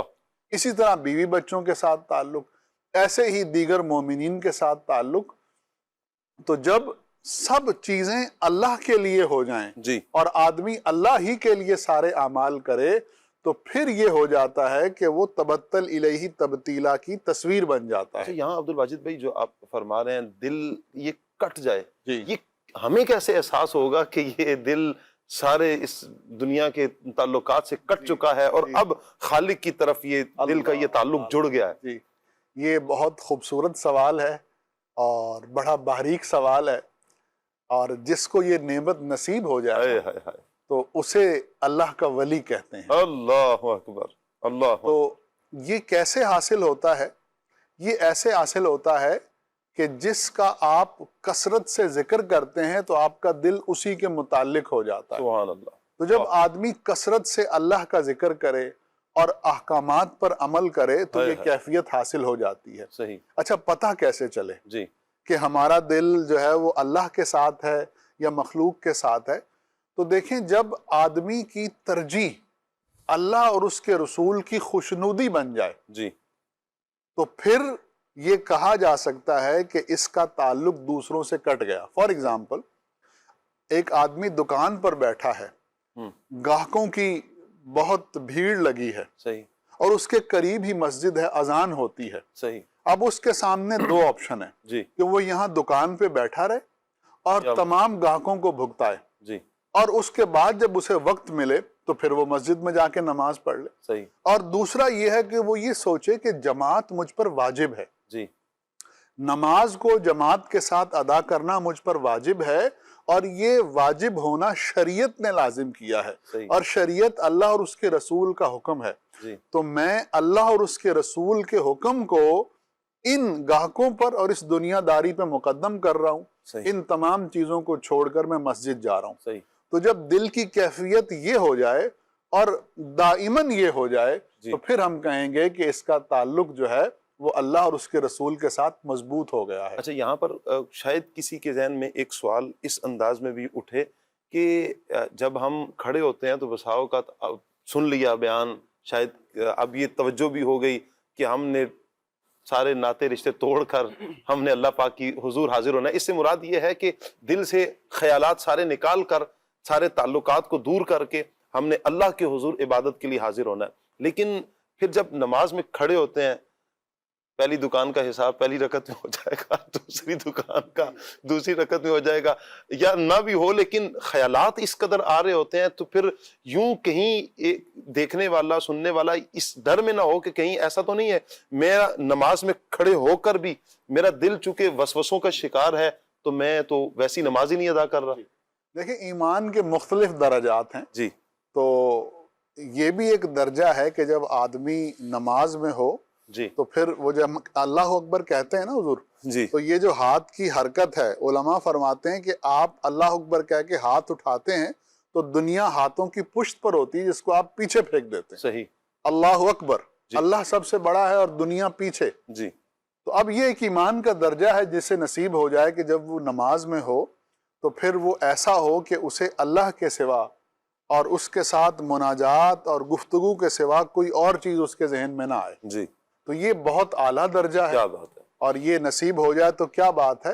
لیکن اگر یہ نصیب نہیں بھی ہوتا جی، تو کم از کم اتنا تو ہے کہ جب ہمیں پکارا گیا جی، تو ہم وہاں موجود تھے۔ واہ واہ، کیا جب بات، اذان آئی اور اللہ نے ہمیں پکارا تو ہم وہاں موجود تھے۔ جی، تو یہ موجودگی اپنے بدن کے ساتھ وہاں ہونا یہ بھی بہت بڑی سعادت ہے۔ سبحان اللہ، اور اگر کوئی شخص یہ چاہے واہ، کہ اسے یہ درجہ بھی نصیب ہو جائے کہ وہ جب نماز کے لیے کھڑا ہو تو اس کے دل میں دنیا کے خیالات نہ آئیں، تو اس کا ایک طریقہ یہ ہے کہ وہ دن میں کچھ وقت اکیلا بیٹھے اور اللہ کا ذکر کرے۔ صحیح، تو جب اسے تنہائی میں اللہ کا ذکر کرنے کی عادت پیدا ہو جائے گی تو پھر یہ تنہائی اسے نماز میں بھی میسر آ جائے گی، واہ واہ، کہ نماز میں بھی اس کا دل جو ہے وہ اللہ کے ذکر میں مشغول رہے گا۔ اور ایک دوسری بات یہ ہے کہ جنہوں نے، جو لوگ نماز جو پڑھ رہے ہوتے ہیں جی، انہیں جو ترجمہ آتا ہے اور یہ پتہ ہوتا ہے کہ ہم کیا پڑھ رہے ہیں، جی، تو عموماً ان کے دل میں خیالات اور وساوس نہیں آتے۔ صحیح، ایک تعداد ہے جو نماز کو ایز اے فارمیلٹی پڑھتی ہے، صحیح، ماشاءاللہ مسجد میں آتی ہے، بہت بڑی بات ہے، فرض ہے، ادا ہو گیا۔ لیکن سب سے احسن یہ ہے کہ جو آدمی زبان سے کہہ رہا ہے اس کا میننگ بھی تو اسے پتا ہو نا۔ جی، الحمدللہ رب العالمین، تمام تعریفیں اللہ کے لیے جو رب العالمین ہے، الرحمن الرحیم، اور اس طرح پوری نماز کا ترجمہ اسے آتا ہو، جی، تو پھر وہ نماز مناجات بن جاتی ہے، واہ، وہ نماز اللہ اور بندے بہت کے خوب، درمیان گفتگو بن جاتی بہت ہے۔ خوب، کاش ایسا ہو کہ ہم لوگ نماز کے ترجمے کو سمجھنے کی عادت ڈالیں، جی، اور بہت آسان ہے۔ مکتبۃ المدینہ کی جو کتاب ہے نماز کے احکام، جی، فیضان نماز، جی، اس میں نماز کا ترجمہ بھی موجود ہے۔ صحیح، کوشش کی جائے کہ ہفتے میں ایک دفعہ یا 15 دن میں یا مہینے میں ایک دفعہ آدمی نماز کے پورے ترجمے کو دیکھ لے، اور پھر جب نماز پڑھے تو وہ ترجمہ بھی ذہن میں ہو، تو انشاءاللہ نماز میں آدمی کا دل بھی لگے گا بہت اور اس کو وہ کیفیت بھی میسر آئے گی جس کی طرف آپ نے اشارہ کیا۔ ٹھیک ہو گیا۔ اللہ تعالیٰ ہمیں ایسی نماز پڑھنے کی توفیق عطا فرمائے۔ اللہ کرے مدنی چینل کے ناظرین کے خشوع و خضوع کے ساتھ، جو مطلوب بھی ہے کہ خشوع و خضوع کے ساتھ دل کے یعنی دل حاضر ہو اور توجہ ہو اللہ پاک کی ذات کی طرف، اللہ پاک کے کرم کی طرف، اللہ پاک کی رحمت کی طرف، اور ایک طرف اپنے جرموں سے بندہ اپنے جرموں کو ذہن میں رکھ کے جب نماز کے لیے آ رہا ہے تو اپنے جرموں کو ذہن میں رکھا ہوا ہے، اور پھر جب نماز پڑھنے کے لیے اللہ پاک کے کرم کو سامنے رکھ کر اور یوں ترجمے کو بھی سامنے رکھتا ہے، ترجمہ بھی ذہن میں ہے، تو یوں جب وہ نماز پڑھے گا تو انشاءاللہ وسوسے بھی کم آئیں گے یا نہیں آئیں گے۔ اور پھر دوسرا انعام یہ ملے گا کہ یہ خشوع و خضوع کے ساتھ نماز پڑھی جائے گی جسے شریعت مطہرہ نے مطلوب کیا ہے، یعنی جسے شریعت مطہرہ نے چاہا ہے کہ ایسی نماز ادا کی جائے کہ جسے محمود کہا گیا، جسے پسندیدہ کہا گیا۔ جب بندہ اس طرح کی نماز پڑھتا ہے تو پھر وہی نماز وہ ہے کہ جو بندے کو بے حیائی سے، برے کاموں سے بھی روکتی ہے۔ پھر وہ نماز کہ جو مومن کی معراج ہے، وہ نماز کہ جسے نبی کریم صلی اللہ علیہ وآلہ وسلم نے فرمایا کہ نماز میری آنکھوں کی ٹھنڈک ہے۔ بہت سے جو فضائل اور کمالات پھر نماز کے ملتے ہیں۔ یوں یہ نماز ہی کیا، جتنی بھی عبادات ہیں، جتنی بھی عبادات ہیں، ہمیں اس ہی انداز میں کرنی چاہیے۔ عبدالواجد بھائی جی ایسے ہی ہے، اور بالکل جو عبادت اس انداز سے کی جاتی ہے نا حضور، جی اس عبادت سے پھر ایمان کی حلاوت نصیب ہوتی ہے، جی، بندے کو پتہ چلتا ہے کہ عبادت میں لطف کیا ہے، واہ واہ، وہ جو ایمان کی حلاوت ہے وہ کیا ہے، اللہ اور اس کے رسول کے ساتھ جو تعلق ہے وہ کیا ہے۔ تو جب صحیح معنی میں عبادت کی جاتی ہے تو پھر وہ لطف آتا ہے۔ اچھا، ہم تنہائی کی اور خلوت کی بات کر رہے تھے، تو شاہ صاحب تنہائی کے اندر جو ہے ایک نعمت ایسی ہے کہ جو عموماً تنہائی میں نصیب ہوتی ہے، وہ نعمت ہے جسے ہم ریکٹیفیکیشن یا ریفارمیشن کہتے ہیں، جی یعنی اصلاح۔ جی آدمی کی جو اپنی اصلاح ہے نا، وہ غور و فکر میں ہے۔ جی، انسان جو ہے اس کا ایک جو انٹرنل سافٹ ویئر ہے نا، صحیح، اس سافٹ ویئر کو اکیلے رہ کر کچھ سوچنے کا موقع دیا جائے نا، جی تو وہ سافٹ ویئر اپ ڈیٹ ہوتا ہے، صحیح، وہ اپنی اصلاح کرتا ہے، اپنے بگز کو دور کرتا ہے۔ تو یہی وجہ ہے کہ جو لوگ اصلاح سے متعلق ہوتے ہیں، جیسے صوفیہ کرام ہیں، جی وہ لمبے عرصے تک تنہائی میں رہتے ہیں، اور جب وہ ایک لمبے عرصے تک تنہائی میں رہ لیتے ہیں تو پھر وہ اس درجے پر پہنچ جاتے ہیں کہ اب وہ دوسروں کی اصلاح کر سکیں۔ جی حدیث مبارکہ میں اس مضمون کی طرف ایک اشارہ ہے جی، کہ لمحے بھر کا غور و فکر 60 سال کی عبادت سے بہتر ہے۔ اللہ اکبر، اچھا، یہ جو لمحے بھر کا غور و فکر ہے نا، یہ عموماً تنہائی میں نصیب ہوتا ہے، جی اور جب آدمی غور و فکر کرتا ہے تو وہ گناہ جو وہ 60 سال سے نہیں چھوڑ سکا، جب تنہا بیٹھ کر، اکیلا بیٹھ کر سوچتا ہے، اپنے آپ سے گفتگو کرتا ہے، اپنے آپ سے، اپنے نفس سے مخاطب ہوتا ہے، تو عموماً ایسا ہوتا ہے کہ وہ گناہ اس کو چھوڑنے کی توفیق دے دی جاتی ہے۔ تو اکیلے آدمی رہے اور اپنے احوال پر، اپنے اعمال پر، اپنے کردار پر غور کرے، صحیح، تو جب وہ غور و فکر کرے گا تو یہ انسانی ضمیر کی خاصیت ہے کہ جب اس کے سامنے برائی آتی ہے اور وہ زندہ ہو تو وہ برائی کو چھوڑنے کی کوشش کرتا ہے۔ صحیح، تو اکیلے رہیں، اللہ کو یاد کریں اور اپنے کریکٹر پر غور کریں، جی تو انشاءاللہ آدمی کو اس تنہائی میں ریکٹیفیکیشن جو ہے وہ نصیب ہو جائے گی۔ انشاءاللہ۔ دل میں ہو یاد تیری گوشہ تنہائی ہو، دل میں ہو یاد تیری گوشہ تنہائی ہو، پھر تو خلوت میں عجب انجمن رائی ہو، دل میں ہو یاد تیری گوشہ تنہائی ہو۔ عدنان بھائی، میں چاہوں گا کہ اس گوشہ نشینی کے، تنہائی کے جو اسلامی احکام ہیں، چند اسلامی احکام مزید آپ بیان فرما دیں۔ بسم اللہ الرحمن الرحیم۔ شاہ صاحب، ہمارے دین کو اللہ تبارک و تعالی نے ایسی جامعیت عطا فرمائی پہلے ہے۔ تو آپ یہ ارشاد میں، آپ کی طبیعت ٹھیک ہے؟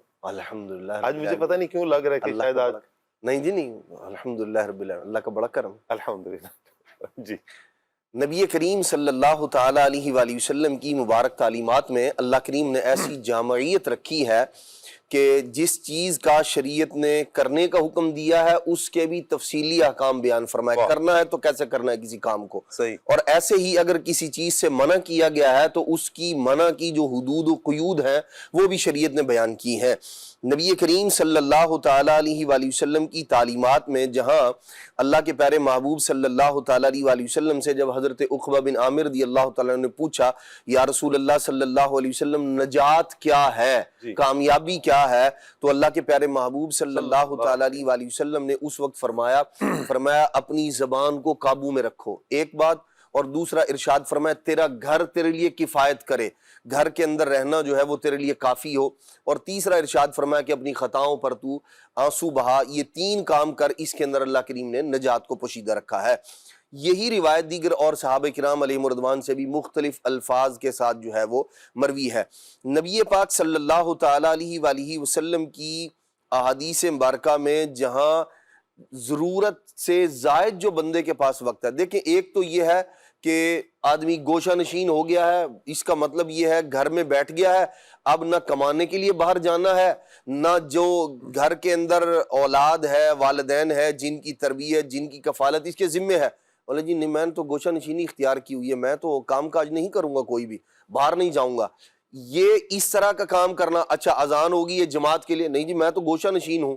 اچھا اور جو اس طرح کے کام ہے جو اس پر لازم کیے گئے ہیں، جس کے لیے باہر جانا، جس کے لیے لوگوں کے ساتھ میل جول لازم و ضروری ہے، جماعت کے اندر حاضر ہونا، دیگر اور جو معاملات ہیں، اور بعض جگہ جو ہے وہ اس کا دیگر معاملات کے لیے گھر سے نکلنا لازم ہوگا. ایسے میں اس کا یہ کہنا گوشہ نشینی کا مطلب اور مقصد ہی یہی ہے، نہ تو حقوق اللہ کے اندر کسی قسم کی کوئی کمی آئے، نہ حقوق العباد میں کسی قسم کی کمی آئے. جن چیزوں کے کرنے کا شریعت نے حکم دیا ہے ان کو کر لینے کے بعد اب جو ٹائم بچا ہے اس کے اندر ایک تو یہ ہے آوارہ گردی کرتا رہے، کبھی یہاں کبھی یہاں، کبھی اس کے پاس بیٹھا کبھی اس کے پاس بیٹھا. اور پھر گفتگو کیا ہے، ایسے لوگوں کے ساتھ بیٹھ رہا ہے، کہیں غیبت ہو رہی، کہیں چغلی ہو رہی، کہیں برائی ہو رہی ہے، کہیں کچھ ہو رہا ہے، کہیں کسی کے بارے میں تبصرہ ہے اور منفی تبصرہ ہے، جس کا جو ہے وہ یوں کہہ لیں اصلاح سے اور دنیا و آخرت کے فائدے سے کوئی تعلق نہیں ہے. تو ایسی فضول گوئی سے، فضول اٹھنے بیٹھنے سے، گھر میں رک کر ان گناہوں سے بچنا یہ بہت افضل اور بہتر ہے. تو دین نے، شریعت نے ہمیں، اچھا اس کے اندر بھی پھر زمانے کا، وقت کا، لوگوں کے احوال کا بہت بڑا عمل دخل ہوتا ہے. کس وقت میں کون بندہ ایسا ہے جس کے لیے گوشہ نشینی اختیار کرنا لازم ہے، ضروری ہے، افضل ہے، بہتر ہے. یہ سارے کے سارے احکام شریعت نے تفصیل کے ساتھ بیان کیے ہیں. ظاہر سی بات ہے ساری تفصیل یہاں بیان نہیں کی جا سکتی. اور بعض لوگ وہ ہیں جن کا گوشہ نشینی اختیار کرنا شریعت کو پسند ہی نہیں، جیسے وہ لوگ جن کے پاس آ کر لوگ دین سیکھیں گے، جو لوگوں کے درمیان رہ کر لوگوں کو نیکی کی دعوت دیں گے، برائی سے منع کریں گے. ایسے عالم جس کی طرف لوگ محتاج ہیں مسائل پوچھنے کے لیے، دین کو جاننے کے لیے. اب وہ بندہ بولے میں تو جی کسی سے ملتا جلتا ہی نہیں ہوں جی، لوگ اس کی طرف جو ہے انہیں احتیاج ہے، لوگوں کو ضرورت ہے، مسائل یہ جانتا ہے، یہ بتا بھی سکتا ہے. ایسے میں اس بندے کا گوشہ نشینی اختیار کر لینا یہ جائز اور درست نہیں ہے. جیسے حضرت سیدنا امام اعظم ابو حنیفہ رحمت اللہ تعالی علیہ، جب آپ نے علم دین حاصل کر لیا، اس کے بعد آپ نے ارادہ فرمایا کہ اب میں نا گوشہ نشینی اختیار کر لوں گا، خلوت اور تنہائی میں چلا جاؤں، لوگوں سے ملنا جلنا بند کر دوں. تو فرماتے ہیں کہ ایک رات نبی کریم صلی اللہ تعالی علیہ وآلہ وسلم خواب میں تشریف لائے امام اعظم کے، اور سرکار صلی اللہ علیہ وسلم نے فرمایا ابو حنیفہ، اللہ پاک نے تمہیں میری سنت کے زندہ کرنے کے لیے پیدا کیا ہے، لہٰذا تم گوشہ نشینی کا ہرگز ارادہ مت کرنا. یہ مت سمجھو کہ تم گوشہ نشینی کے، فرمایا نہیں، تمہیں اس لیے پیدا کیا گیا ہے تاکہ تم میری سنت کی خدمت کرو، سنت کو زندہ کرو. تو ایسا عالم جس کی طرف احتیاج ہے، لوگ جس سے محتاج ہیں، جس سے دین سیکھنے کے محتاج ہیں، تو ایسے بندے کے لیے تو گوشہ نشینی اختیار کرنا ویسے جائز نہیں. اعلیٰ حضرت رحمت اللہ تعالی علیہ نے بڑی پیاری تقسیم فرمائی ہے. فرماتے ہیں عام طور پر 3 طرح کے افراد ہوتے ہیں، اور ان میں سے ایک مفید، مستفید اور منفرد. ارشاد فرمایا مفید وہ جو لوگوں کے لیے فائدہ مند ہے، جس سے لوگ فائدہ حاصل کرتے ہیں، جو لوگوں کو فائدہ پہنچاتا ہے، انہیں ان کا دین منتقل کرتا ہے، دین سکھاتا ہے، یہ ہو گیا مفید. اور ارشاد فرمایا دوسرا ہے مستفید. مستفید کا مطلب یہ ہے جو لوگوں سے دین سیکھنے کا محتاج ہے، جس کو لوگوں سے فائدہ چاہیے، علماء سے فائدہ چاہیے، صلحاء سے فائدے کا وہ طلبگار ہے، فائدہ چاہیے. 2 ہو گئے. اور تیسرا ہے منفرد. منفرد وہ ہے جو لوگوں کے لیے تو فائدہ مند ہے نہیں، اور دوسروں سے وہ سیکھ بھی نہیں سکتا، یعنی لوگوں کو سکھا بھی نہیں سکتا اور دوسروں سے سیکھ نہیں سکتا. یہ جو 3 طرح کے افراد ہیں، فرمایا کہ جو پہلے 2 ہیں ان کے لیے تو جو لوگوں کے لیے فائدہ مند ہے، جو لوگوں سے سیکھنے کا محتاج ہے، ان دونوں کے لیے تو خلوت نشینی اختیار کرنا جائز ہی نہیں ہے، درست ہی نہیں ہے. اور تیسرا جو بندہ ہے منفرد، جو لوگوں کے لیے فائدہ مند ہے نہیں، جو اس کے پاس علم ہے یہ لوگوں کو سکھا نہیں سکتا، خود اپنے کام کاج جو ہے نا وہ اپنے مسائل اور اپنی ضروریات کو یہ پورا کر سکتا ہے، اور دوسروں کو فائدہ پہنچانے کی کیا ہے، اس کے اندر استطاعت نہیں ہے، اہلیت نہیں ہے، تو فرمایا اس کے لیے جائز ہے. تو شریعت نے اس کے اندر بڑی وسعت رکھی ہے.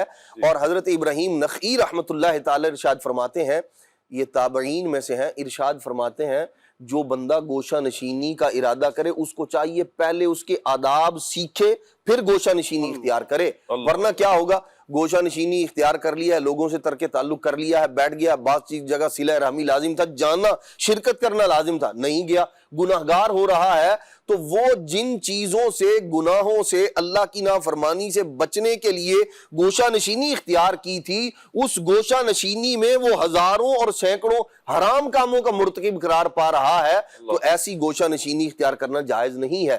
اس لیے بندہ پہلے سیکھے اور پھر اس کی طرف آئے، اور اس کے اندر شریعت نے بڑی وسعت رکھی ہے، بہت تفصیل کے ساتھ۔ حضرت سیدنا امام غزالی رحمۃ اللہ تعالی نے منہاج العابدین کے اندر ذکر فرمایا، آپ کی یہ کتاب ہے الادب فی الدین، اس کے اندر جو ہے وہ آپ نے بڑی تفصیل کے ساتھ اس چیز کو بیان فرمایا، اسی طرح احیاء علوم کے اندر آپ نے تفصیل کے ساتھ بیان فرمایا، بلکہ بعض دیگر جو اور بزرگان دین ہیں، حضرت عبدالغنی نابلسی رحمۃ اللہ تعالی، آپ کے پوری کتاب ہے اسی مسئلے پر، گوشہ نشینی اختیار کرنے کے معاملے پر، کب گوشہ نشینی اختیار کرے گا، کون کرے گا، کس انداز میں کرے گا، اس تفصیل پر آپ کی پوری کتاب ہے۔ تو دین سیکھیں، علم حاصل کریں، پھر اس کے مطابق عمل کریں، تاکہ جس کام کو کرنا چاہ رہے ہیں وہ شریعت کے مقصود کے مطابق بندہ جو ہے وہ کرنے میں کامیاب۔ آج کے نوجوان جی شاہ صاحب، میں تھوڑا بات کو ایڈ کرنا چاہوں گا، معذرت چاہتا ہوں۔ بالکل ایڈ، جو عدنان بھائی نے بات فرمائی نا کہ آداب ہیں کچھ، ان آداب کی پیروی کی جائے، ان کو سیکھا جائے، یعنی علم سیکھا جائے، پھر آدمی جو ہے وہ اس میں جائے، خلوت میں جائے۔ اچھا، اب اس کی میں ایک مثال عرض کرتا ہوں، ایک سچا واقعہ۔ صحیح، ایک صاحب تھے، انہوں نے کچھ فضائل سے تنہائی کے، گوشہ نشینی کے، خلوت کے، لیکن چونکہ علم دین نہیں تھا، عالم نہیں تھے، یا خلوت اور تنہائی کے احکام نہیں سیکھے تھے، یا فرائض علوم انہیں نہیں حاصل تھے، تو وہ بیٹھ گئے۔ اچھا، وہ بیٹھ تو گئے شہر سے باہر ویرانے میں، تو اب وہاں انہیں جب شام کو بھوک لگی تو اب کہنے لگے اب میں کیا کروں؟ تو وہاں سے کوئی بکری گزر رہی تھی، کوئی چرواہا تھا، شاید اس کے پاس بہت سی بکریاں تھیں، تو ایک بکری سائیڈ پر ہو گئی، تو اس نے اس بکری کو پکڑا اور لا کر مسجد میں، جو شہر سے باہر مسجد تھی جہاں وہ رکا ہوا تھا، وہاں باندھ دیا۔ اب اس بکری کا دودھ اس نے نکالا اور وہ پی لیا اس نے، 1 دن 2 دن، اب وہ جو بکری کا مالک تھا وہ پریشان کہ میری بکری کہاں گئی۔ اب وہ ڈھونڈتا ہوا آیا تو اس نے دیکھا کہ کوئی صاحب ہیں، وہ بیٹھے ہیں اور میری بکری انہوں نے باندھی ہوئی ہے اور وہ اس سے مستفید ہو رہے ہیں۔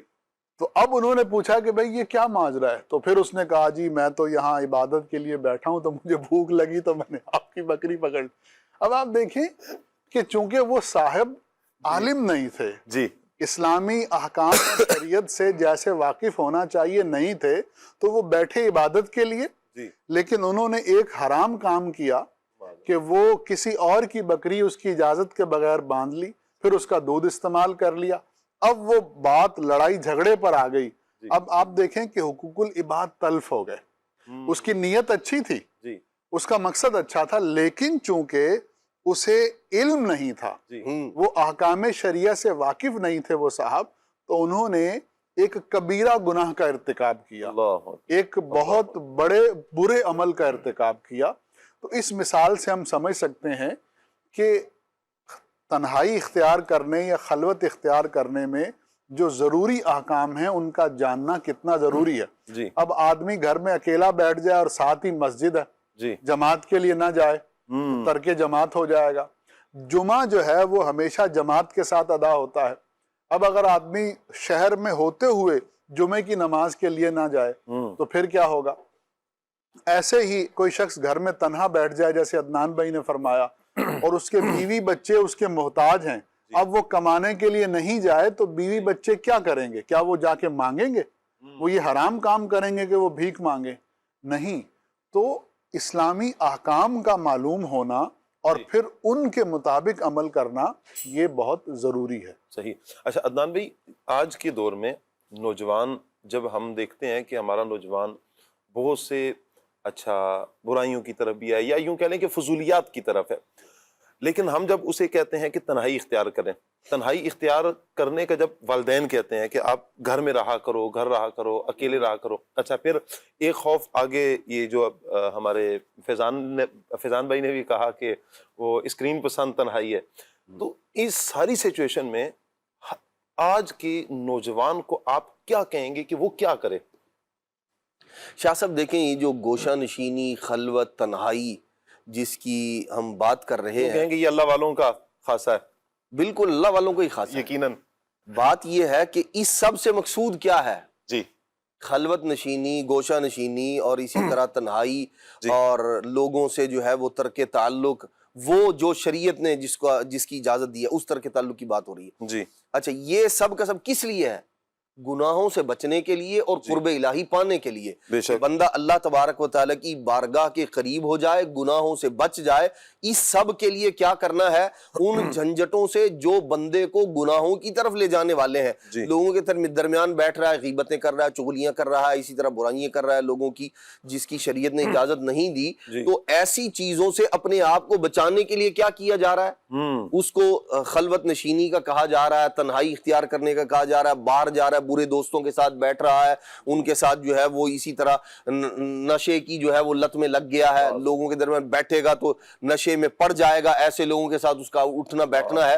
تو اب ان ساری چیزوں سے اس کو بچانے کے لیے کہا جا رہا ہے تنہائی اختیار کرو، بد نگاہی سے بچنے کے لیے اسے کہا جا رہا ہے کہ جی تنہائی اختیار کرو۔ یہ کیا کر رہا ہے؟ یہ لوگوں سے ظاہراً جو نظر آ رہے ہیں ان سے تو کٹ گیا ہے، لیکن یہ سارے زمانے سے یوں جڑ گیا ہے اسکرین کے ذریعے کہ اس کے اندر فحش بھی دیکھ رہا ہے، بدنگاہی بھی کر رہا ہے، اور جو ہے وہ اپنی گفتگو کے ذریعے، وائس کے ذریعے، میسیجز کے ذریعے فحش میسیج بھی کر رہا ہے، برائیاں بھی کر رہا ہے۔ یہ کیسی خلوت نشینی ہے؟ یہ تو معاذ اللہ اپنے آپ کو لوگوں سے وہ جس برائی سے بچنے کے لیے اس کو یہ راہ اختیار کرنے کا کہا گیا تھا، یہ تو خود اسی دلدل کے اندر پھنس گیا ہے۔ تو فی زمانہ اس بات کی بہت زیادہ ضرورت ہے۔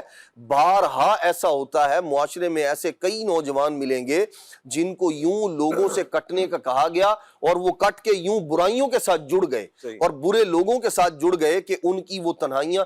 اسی لیے ایک شخص نے کسی اللہ والے سے کہا کہ میرے لیے دعا کیجئے، تو انہوں نے کہا اللہ تمہاری تنہائیوں کو بہتر کرے۔ تو واقعی تنہائیوں کا بہتر ہونا، تنہائیوں کا گناہوں سے پاکیزہ ہونا، اجلا اور ستھرا ہونا، یہ بہت ضروری ہے۔ اور اس کے لیے کیفیت وہ ہونی چاہیے جو حسن رضا خان صاحب رحمۃ اللہ تعالی نے ارشاد فرمائی ہے، دل میں ہو یاد تیری گوشہ تنہائی، دل میں اللہ کی یاد ہو، اس کے محبوب علیہ الصلوۃ والسلام کی یاد ہو۔ اب گوشہ تنہائی ہو نا، یہ محمود ہے، یہ پسندیدہ ہے، یہ وہ ہے جو اللہ تبارک و تعالیٰ کے نیک بندوں کا طریقہ رہا ہے، وہ لوگوں سے کٹ کر، بلکہ یہ وہ تنہائی ہے شاہ صاحب، حقیقت عرض کروں یہ وہ تنہائی ہے، یہ ہزاروں کے مجمع میں ہونے کے باوجود بھی یہ تنہا ہوا کرتے تھے، اس لیے کہ دل میں اللہ کی یاد ہے، اس کے محبوب علیہ الصلوۃ والسلام کی یاد ہے۔ اور پھر جب بندے کی لو لگی ہو تو پھر دنیا کے اندر اس کے ارد گرد کیا ہو رہا ہے۔ ایسے بہت سارے افراد ہم اپنے معاشرے کے اندر جو نیک لوگ ہیں ان کو دیکھتے ہیں یا ان کے واقعات پڑھتے ہیں، تو ایسی تنہائی اختیار کیجئے جس کے اندر اللہ کی یاد ہے، نبی پاک علیہ الصلوۃ والسلام کی یاد ہے، جس کے اندر ذکر مدینہ، فکر مدینہ، تصور مدینہ ہے، اور اس کے بعد اللہ کی بارگاہ میں آنسو بہانا ہے۔ یہ سب کا سب مقصود ہے۔ اگر یہ آپ لوگوں کے درمیان بیٹھ کر یہ کر رہے ہیں تب بھی تنہائی میں ہے۔ وہ جو ایک خلوت صغرا جس کو کہا جاتا ہے، جو صوفیہ کی خاص اصطلاح ہے، وہ کیا کیا کرتے تھے؟ یہ بہت سارے اللہ والوں کا طریقہ، اور احادیث مبارکہ میں جو ہے وہ اس کو بھی ذکر کیا گیا ہے۔ وہ کیا کرتے تھے؟ ایک چادر لے کر ایسے یوں کر کے اپنے سر پہ ڈال لی، اور اب جو لو لگی ہے نا وہ اللہ کی بارگاہ کی جانب لے، رب کی یاد ہے۔ اب زمانے سے بیگانہ ہو کر بندہ جو ہے نا وہ اللہ تبارک تعالیٰ کی بارگاہ میں حاضر ہے، اس کے محبوب علیہ السلام کو یاد کر رہا ہے۔ پھر وہ جو پاکیزہ تصورات ہیں جن کا بندے کے دل دماغ میں آ جانا اس کے دل و دماغ کو روشن، منور اور معطر کر دیا کرتا ہے، اور جو شریعت کو پسندیدہ ہے، پھر بندہ اس دنیا میں اس کیفیت میں چلا جاتا ہے۔ تو پھر ہوتا یہ ہے کہ بندہ اللہ تبارک و تعالیٰ کی یاد میں جو وقت گزارتا ہے، اللہ تبارک و تعالیٰ اس وقت کو اس کے لیے ذریعہ نجات اور ذریعہ آخرت بنا دیا کرتا ہے۔ تو ایسی جو ہے وہ تنہائی اختیار کرنے کی ہمیں کوشش میں تھوڑا سا ایڈ کرنا چاہوں گا کہ عموماً یہ ذہن میں اب ایک سوال آتا ہے کہ اس دور میں کوئی شخص ہم سے پوچھے کہ یار میرے بیوی بچے بھی ہیں، والدین بھی ہیں، کاروبار بھی ہے، معاملات زندگی بھی ہیں، اور میں خلوت بھی اختیار کرنا چاہتا ہوں، تو اس کا کوئی طریقہ مجھے بتایا جائے۔ تو بزرگان دین کے جو معمولات ہم نے دیکھے ہیں تو ان میں یہ ہے کہ وہ روزی روٹی بھی کماتے تھے، وہ اپنے گھر والوں کو بھی وقت دیتے تھے، اور اس کے ساتھ ساتھ وہ اپنے دن میں کچھ وقت ایسا ضرور رکھتے تھے جس میں وہ تنہا ہوتے تھے۔ تو ہم بھی یہ عادت بنائیں کہ دن کے 24 گھنٹوں میں سے 1 گھنٹہ تو کم از کم ایسا ہو کہ جس میں ہم اکیلے ہوں، تنہا ہوں۔ تو وہ اوقات مختلف ہیں، جیسے بعض بزرگ فرماتے ہیں کہ فجر کی نماز پڑھیں اور پڑھ کر وہیں بیٹھے رہیں۔ حدیث مبارکہ میں بھی ہے کہ جو فجر کی نماز پڑھنے کے بعد وہیں پاؤں بدلے بغیر بیٹھا رہے اور اللہ کا ذکر کرتا رہے تو اس کو حج اور عمرے کا ثواب جو ہے وہ عطا کیا جائے گا۔ تو یہ بھی ایک خلوت کی صورت ہے۔ صحیح۔ اسی طرح بزرگان دین فرماتے ہیں کہ عصر اور مغرب کے درمیان جو وقت ہوتا ہے یہ بڑا قیمتی وقت ہوتا ہے کہ اس میں دن جا رہا ہے اور رات آ رہی ہے۔ اگر کسی سے ہو سکے تو وہ عصر اور مغرب کے درمیان اعتکاف کی نیت سے مسجد میں بیٹھ جائے اور وہاں بیٹھ کے اللہ کا ذکر کرتا رہے۔ یہ وقت نہیں میسر تو تہجد کا وقت ہے کہ آدمی اس وقت جو ہے وہ بیٹھ جائے۔ یہ نہیں ہو سکتا تو سونے سے پہلے کم از کم 15 منٹ 20 منٹ آدمی اکیلا بیٹھے اور جو کچھ وظائف وغیرہ ہیں وہ کریں۔ سیدی اعلیٰ حضرت رحمۃ اللہ تعالی علیہ کے معمولات میں سے ایک یہ بھی تھا کہ آپ کے ساتھ ایک وظائف کا چھوٹا سا صندوقچہ ہوتا تھا، اس میں وظائف کی کتابیں ہوتی تھیں، اور آپ کا ایک وقت مقرر تھا، اس وقت میں آپ اس صندوقچے میں سے وہ وظائف کی کتابیں نکالتے اور صرف ان وظائف کو کرتے رہتے، کسی سے گفتگو نہیں، کسی کی طرف توجہ نہیں، بس اب اللہ سے لو لگی ہے۔ تو کوشش یہ کی جائے کہ اپنے دن کے اوقات میں سے کچھ وقت ایسا نکال لیا جائے جو خالصتاً اللہ کے لیے ہو، اور اس وقت میں آدمی اللہ کا ذکر کرے، کلمہ شریف پڑھے، درود پاک پڑھے، استغفار پڑھے، تو انشاءاللہ اسے اس طرح سے ایک طرح کی خلوت جو ہے وہ نصیب ہو جائے گی۔ ہمارے پاس مدنی چینل کے ناظرین ایک بڑی پیاری کتاب مکتبۃ المدینہ کی ہے، جو کہ ابھی کچھ دیر قبل ہمارے عبد الواجد بھائی نے ذکر کیا تھا کہ جب آپ نماز پڑھیں تو اس انداز میں پھر نماز پڑھیں کہ آپ اس کا اگر تو ترجمہ آتا ہے تو اس انداز میں جب آپ ترجمے کے ساتھ نماز پڑھیں گے تو انشاءاللہ دل میں جو وسوسے آتے ہیں، خیالات آتے ہیں، انشاءاللہ وہ خیالات کم ہو جائیں گے یا نہیں آئیں گے۔ اللہ پاک ہمیں ایسی ستھری نماز عطا فرمائے اور خشوع و خضوع کے ساتھ نماز پڑھنے کی توفیق عطا فرمائے۔ تو یہ سیکھنا بھی ہم نے، تو بڑی پیاری کتاب ہے المدینہ العلمیہ کی، بڑی پیاری کاوش ہے مکتبۃ المدینہ سے آپ کو یہ مل جائے گی، نماز کا مختصر طریقہ اور 40 مسنون دعائیں۔ آپ یہ ملاحظہ بھی فرما رہے ہیں، نماز کا مختصر طریقہ مع 40 مسنون دعائیں، 40 دعائیں بھی، مسنون دعائیں بھی آپ کو مل جائیں گی، نماز کا مختصر طریقہ بھی اس میں لکھا ہوا ہے، اور پھر یہ ترجمے کے ساتھ بھی ہے۔ تقریباً یہ 40 روپے کا مکتبۃ المدینہ سے آپ کو یہ رسالہ مل جائے گا۔ اس کو ضرور حاصل کیجئے اور اس کا مطالعہ بھی ضرور کیجئے۔ اللہ تعالی ہمیں عمل کرنے کی توفیق عطا فرمائے۔ جی ترجمے کے ساتھ نماز کیسے پڑھنی ہے؟ الحمدللہ رب العالمین بھی پڑھے ساتھ ترجمہ پڑھے؟ نہیں، اس طرح نہیں پڑھنی، جیسے عبد الواجد بھائی نے کہا تھا نا کہ جب ترجمہ ذہن میں رکھنا ہے، اچھا پڑھنی ہے تو سمجھ کے پڑھ رہا ہوں۔ جی سمجھ کر پڑھنی ہے، جزاک اللہ۔ جب آپ نماز پڑھ رہے ہو تو آپ کو سمجھ آ رہی ہو کہ آپ کیا پڑھ رہے ہیں، آپ کے الفاظ کیا ادا ہو رہے ہیں۔ جو عربی آپ نے پڑھنی ہے، ظاہری بات ہے ترجمہ تو ساتھ ساتھ دہرانا نہیں ہے، تو جو آپ نے اچھی دلا دی، جزاک اللہ خیرہ، اللہ آپ کو برکتیں عطا فرمائے۔ تو آپ کو سمجھ میں آئے کہ آپ کیا پڑھ رہے ہیں، اللہ پاک کی بارگاہ میں کیا مناجات کر رہے ہیں، تو آپ اس کے لیے یہ کتاب، یہ رسالہ آپ ضرور حاصل کیجئے۔ اللہ پاک ہمیں عمل کی توفیق عطا فرمائے۔ فیضان بھائی کی طرف بڑھتے ہیں۔ فیضان بھائی یہ ارشاد فرمائے کہ کیا کوئی ایسی تنہائی بھی ہے کہ جو بندے کو مایوسی کی طرف لے کر جاتی ہے؟ پھر یہ تنہائی کیسی ہے؟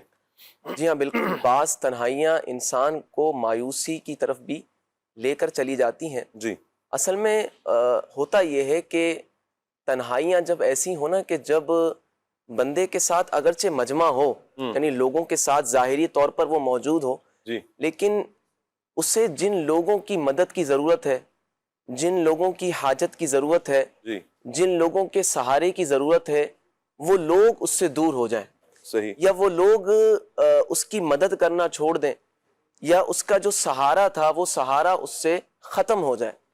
اب ایسی کیفیت میں جب انسان تنہا ہو جاتا ہے کہ بظاہر اسے ایسا لگ رہا ہوتا ہے کہ میں اکیلا ہو گیا ہوں، جی میرا ساتھ لوگوں نے، دنیا والوں نے چھوڑ دیا ہے، جی اور اب مصیبتیں ہیں، یہ پریشانیاں ہیں، غم ہے، اور میں اکیلا ہوں، میرے ساتھ دنیا کا کوئی فرد میری مدد کے لیے، میری ہیلپ کے لیے موجود نہیں ہے۔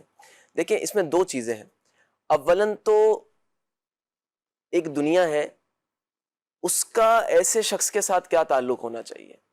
پچھلے مدنی مذاکرے میں امیر اہل سنت نے اس پر کافی تفصیلی گفتگو فرمائی کہ جب انسان کسی بڑی بیماری میں مبتلا ہو جاتا ہے صحیح، تو ایک وقت آتا ہے کہ لوگ اس کے پاس چند دن، ابتدائی چند دن میں اس کے پاس آتے ہیں، اس کی عیادت کرتے ہیں، پھر آہستہ آہستہ اس سے لوگ کٹنا شروع ہو جاتے ہیں، کیونکہ بیماری جو ہے وہ ایک عرصہ پکڑ چکی ہوتی ہے، ایک طویل عرصے سے وہ بیمار ہوتا ہے۔ اب جب سب لوگ اس سے دور ہو جاتے ہیں، یہاں تک کہ ایون گھر والے بھی اسے اگنور کرنا شروع کرتے ہیں، ہائے ہائے، تو یہ جو اگنور کرنا ہے نا، یہ انسان کو ایسی تنہائی میں ڈال دیتا ہے کہ اگرچہ وہ ایک کمرے میں ہے، ساتھ والے کمروں سے آوازیں آ رہی ہیں اور سارے لوگ موجود ہیں، لیکن جو اگنور کیا جا رہا ہے نا اس کو، یہ اگنور کیا جانا اس سے اداسی کی طرف اور پھر اپنی زندگی سے مایوسی کی طرف لے جاتا ہے۔ اللہ، تو سب سے پہلے تو ہونا یہ چاہیے کہ اگر کوئی ایسی بیماری میں مبتلا ہے جی تو آس پاس جو رشتہ دار ہیں، جو گھر والے ہیں، وہ اسے تنہا نہیں چھوڑیں، اسے اگنور نہ کریں، اس کا ساتھ دیں اور اسے کمپنی دیں۔ تو اس سے ہوگا یہ کہ ممکن ہے کہ وہ بیماری اس کی جو ہے وہ ختم ہو جائے۔ جی اور اسی طرح اگر کوئی کسی مشکل میں پھنسا ہوا ہے، جی آپ کا بھائی ہے، آپ کا دوست ہے، تو اسے فون کریں، اس سے اس کے حالات پوچھیں۔ آپ اس کی مدد نہیں کر سکتے، چند اچھے جملے کہہ دیں، جی تو یہ آپ کے چند اچھے جملے کہنا جو ہے وہ اس کی ہمت بڑھا دے گا۔ اب اس میں دوسرا پہلو یہ ہے کہ جو ایسا شخص ہے اس کے لیے کیا ہونا چاہیے؟ جی کیا وہ اپنی زندگی سے مایوس ہو جائے؟ کیا وہ اپنی ہمت کو ختم کر دے؟ تو نہیں، ہونا یہ چاہیے کہ اس کی جو نظر ہے وہ رب تعالیٰ کی ذات کی طرف ہونی چاہیے۔ بے شک، قرآن پاک میں اللہ تعالیٰ نے ارشاد فرمایا وَهُوَ مَعَكُمْ أَيْنَمَا كُنْتُمْ، وَهُوَ مَعَكُمْ أَيْنَمَا، اینما کنتم، تم جہاں بھی ہو وہ تمہارے ساتھ، اللہ اکبر، اللہ تم اکبر، جہاں بھی ہو۔ تو تنہائی میں جب بندہ بیٹھ کر اس آیت پر غور کرے نا، وَهُوَ مَعَكُمْ أَيْنَمَا كُنْتُمْ، وہ تمہارے ساتھ واہ واہ، جہاں بھی ہو۔ سبحان اللہ، اگر تمہیں لوگوں نے چھوڑ دیا ہے تو کیا ہوا؟ وہ تو تمہارے ساتھ ہے۔ کوئی تمہاری مدد نہیں کر رہا تو کیا ہوا؟ وہ تو تمہارے ساتھ ہے۔ کوئی تمہاری ہیلپ نہیں کر رہا، کوئی تمہارا سہارا نہیں بن رہا تو کیا ہوا؟ وہ تو تمہارے ساتھ ہے۔ تو اللہ تعالیٰ اپنی علم و قدرت کے ساتھ بندے کے ساتھ موجود ہے۔ جی بندے کا ایمان کیا ہے، بندے کا توکل کیا ہے؟ آپ دیکھیں حضرت موسیٰ علیہ السلام کا واقعہ قرآن پاک میں موجود ہے کہ جب حضرت موسیٰ علیہ السلام بنی اسرائیل کو لے کر جو ہے روانہ ہوئے اللہ تعالیٰ کے حکم سے، اب بنی اسرائیل جو ہے وہ جا رہے ہیں حضرت موسیٰ علیہ السلام کے پیچھے پیچھے، اتنے میں فرعونیوں نے حضرت موسیٰ علیہ السلام کا تعاقب کیا، پیچھا کیا، کرتے کرتے اب بنی اسرائیل جو ہے وہ اس حد تک پہنچ گئے کہ سامنے دریا ہے، جی پیچھے فرعونی ہے، ٹھیک ہے۔ اب یہ قرآن پاک نے جو اس واقعے کو بیان کیا، فرمایا فلما ترا الجمعان قال اصحاب موسیٰ انا لمدرکون، کہ جب دونوں لشکر آمنے سامنے ہوئے تو اصحاب موسیٰ جو تھے، جو بنی اسرائیل تھے، انہوں نے حضرت موسیٰ علیہ السلام سے عرض کی کہ انا لمدرکون، ہمیں تو پا لیا گیا، یعنی ہم تو ختم ہو گئے، اب تو ہم تباہ ہو گئے، ان کے آگے دریا ہے، جی پیچھے فرعونی ہے، اور ہمارے ساتھ کوئی بظاہر مدد کی صورت نظر نہیں آ رہی۔ جی اب ایسے میں حضرت موسیٰ علیہ السلام نے جو انہیں جواب دیا اس پر اگر ہم غور کریں، فرمایا قال کلا، جی نہیں، ہرگز، فرمایا ایسا ہرگز نہیں ہے، آہ، ان معی ربی واہ سیہدین، واہ، واہ واہ، میرا رب میرے ساتھ ہے، وہ ابھی مجھے راستہ دکھائے گا. کیا بات ہے. سیہدین, واہ وہ واہ. ابھی مجھے راستہ دکھائے گا. اللہ اکبر. پھر ہوا کیا, قرآن فرماتا ہے فَأَوْحَيْنَا إِلَى مُوسَىٰ أَنِ اضْرِب بِعَصَاكَ الْبَحْرَ, اللہ. ہم نے موسیٰ علیہ السلام کی طرف وحی کی کہ اے موسیٰ اس دریا میں اپنا عصا مارو. فَانْفَلَقَ فَكَانَ كُلُّ فِرْقٍ كَالطَّوْدِ الْعَظِيمِ. واہ. ہوا کیا کہ جیسے ہی حضرت موسیٰ علیہ السلام نے دریا میں اپنا عصا مارا تو وہ دریا خشک 12 راستوں میں تقسیم ہو گیا, اور وہ راستے ایسے بڑے بڑے پہاڑوں کی طرح راستے تھے. کیا بات. اور آسانی کے ساتھ حضرت موسیٰ علیہ السلام اور آپ کا لشکر بنی اسرائیل اس راستے سے گزر وہ اگلی طرف روانہ ہو گیا, دریا پار کر لیا. پھر جیسے ہی فرعونی پیچھے آئے تو وہ پھر دوبارہ دریا بن گیا. جی. آپ دیکھیں کہ جب اللہ تعالیٰ کسی کو کسی مصیبت سے نکالنا چاہے جی تو دریا میں بھی راستہ بنا دیتا ہے. کیا بات ہے. بہت خوب. انسان یہ غور کرے کہ اگر رب میری مدد کرنا چاہے گا اور اگر میرے نصیب میں یہ مشکل حل ہونا ہوگی تو مجھے پوری دنیا چھوڑ دے. اللہ کی مرضی اور منشا اگر یہ ہے کہ اللہ تعالیٰ اس مشکل سے, اس پریشانی سے نکلنا ہے, پھر اللہ تعالیٰ دریاؤں میں بھی راستے بنا. بڑا پیارا آپ نے جملہ حضور علیہ السلام آپ دیکھیں صدیق اکبر کے ساتھ موجود ہیں. ٹھیک ہے, اکیلے آپ ہیں اور صدیق اکبر کی ذات ہے, اور کفار آپ کا تعاقب کر رہے ہیں, یہاں تک کہ غار کے منہ پر آ گئے. اب حضرت صدیق اکبر جو ہے وہ غم کی کیفیت میں تھے, اور حضور علیہ السلام نے صدیق اکبر کے چہرے سے یہ معلوم کر لیا کہ ان کو غم ہے, خوف ہے. فرمایا لا تحزن ان اللہ معنا, غم نہ کرو, اللہ ہمارے ساتھ ہے. جی. تو یہ حضور کے جو الفاظ تھے نا, یہ آج بھی ہمارے لیے جو ہے وہ ایک نصیحت کا پہلو رکھتے ہیں. کیا بات. کہ اگرچہ ہم تنے تنہا کیوں نہ ہوں, ہم ایسی جگہ پہنچ کیوں نہ چکے ہوں کہ جہاں پر بظاہر ہمارے لیے کوئی راستہ نظر نہ آ رہا اور ہمیں ایسا لگ رہا ہو کہ بس اب تو ہم گئے ہی گئے, تو فرمایا کہ اگر ہم یہ سوچ لیں گے نا کہ اللہ ہمارے ساتھ ہے, تو انشاءاللہ یہ توکل اور یہ بھروسہ کرنا ہمیں انشاءاللہ وہ منزلیں پار کروا دے گا. کیا بات ہے, کیا بات ہے جی. یقیناً اگر کوئی مشکل آئے, پریشانی آئی, اس مشکل اس پریشانی سے نکالنے والی ذات اللہ پاک کی ہے. اور اگر کوئی بیماری آ گئی, کوئی تنہائی آ گئی, یعنی اکیلا پن ہو گیا بیماری کی وجہ سے, کسی وجہ سے بھی, تو اب آپ اللہ پاک کی ذات کی طرف لو لگا کے رکھیں, اللہ اس مشکل سے بھی نکالے گا. یہ وقت بھی گزر جائے گا, یہ مشکل بھی ختم ہو جائے گی, یہ بیماری بھی کٹ جائے گی, اس دکھ نے, اس درد نے, اس تکلیف نے بھی چلے جانا ہے. اللہ اپنی رحمتوں کے بسیرے بھی ضرور عطا فرمائے گا. کچھ میسج بھی ہیں, کچھ کالز بھی ہیں, آئیے کال لیتے ہیں. میرا نام محمد حسن ظفر ہے, میں جنگ سے بات کر رہا ہوں. میں آپ کو تلبیہ سنانا چاہتا ہوں. لبیک اللہم لبیک لبیک لا شریک لک لبیک ان الحمد والنعمت لک والملک لا شریک لک. دعوت اسلامی زندہ باد. کیا بات ہے جی, بہت شکریہ. اگلی کال دیجیے. محمد شریف خالیہ خیار ضلع منڈی بہت دن سے رکھتا رہا ہوں. نعت خواں اسلامی بھائی کہہ رہا ہے کہ مجھے یہ نعت سنا دے کہ مقصود سے پاتے ہیں سب پانے والے. جزاک اللہ خیرہ. آمین آمین ویاک, اللہ سلامت رکھے آپ کو. اگلی کال دیجیے. اخلاق اتاری راولپنڈی سے بول رہا ہوں. ماشاءاللہ کھلے عام صلی اللہ کہتے کہتے میں شاہ صاحب کی آمد مرحبا.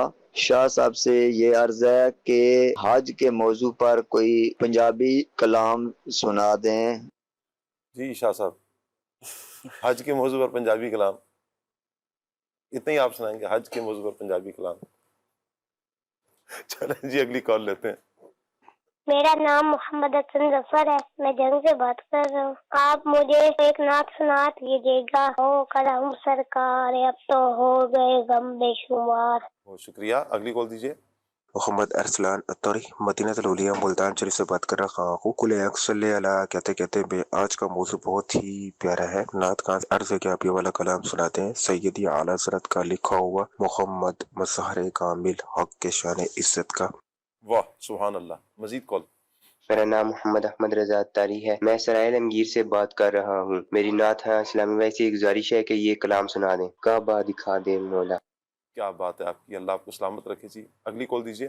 میرا نام ام ہانی اتاریہ ہے, میں کراچی سے بات کر رہی ہوں. آپ مجھے یہ سنا دے حج کے اسباب آقا بنا دو, مدینہ دکھا دو, خيرا. آمین آمین آمین. بہت شکریہ آپ کا.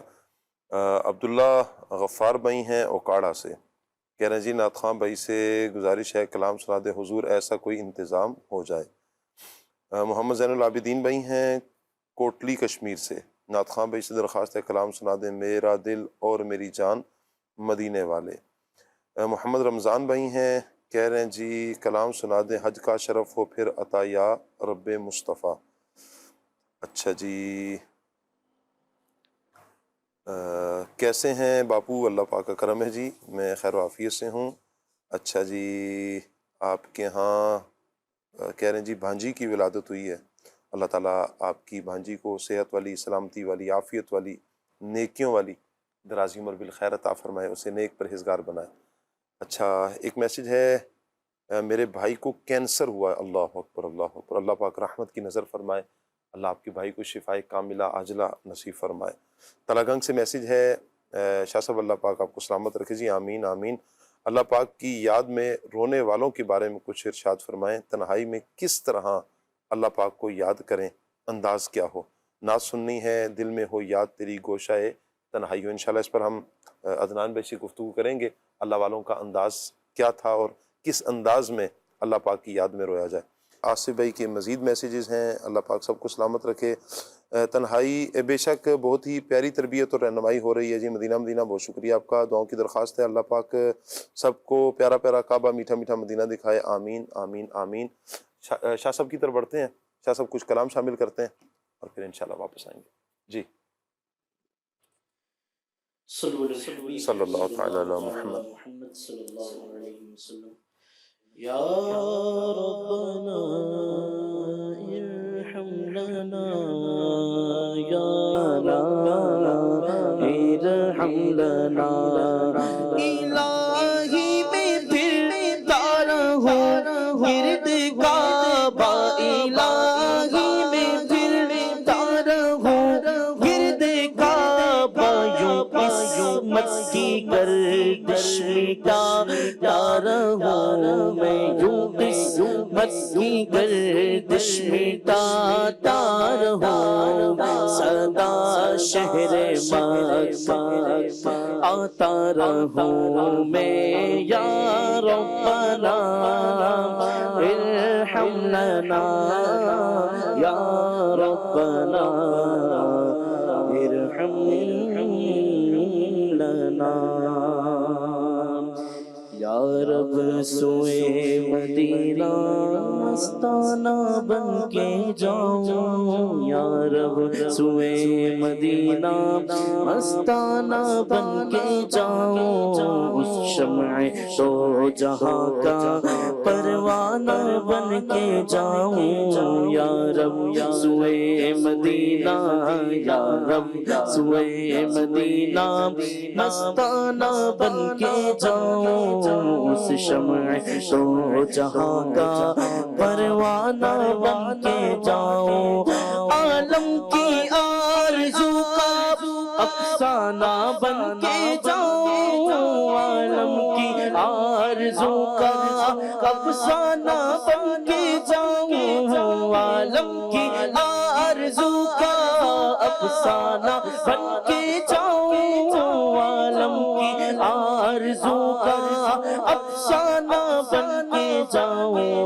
اور اپنی حسرتوں کا نذرانہ بن کے جاؤں، اور اپنی حسرتوں کا نذرانہ بن کے جاؤں. لب پہ درود جاری، دل میں سرور جاری، لب پر درود جاری، دل پر سرور تاری.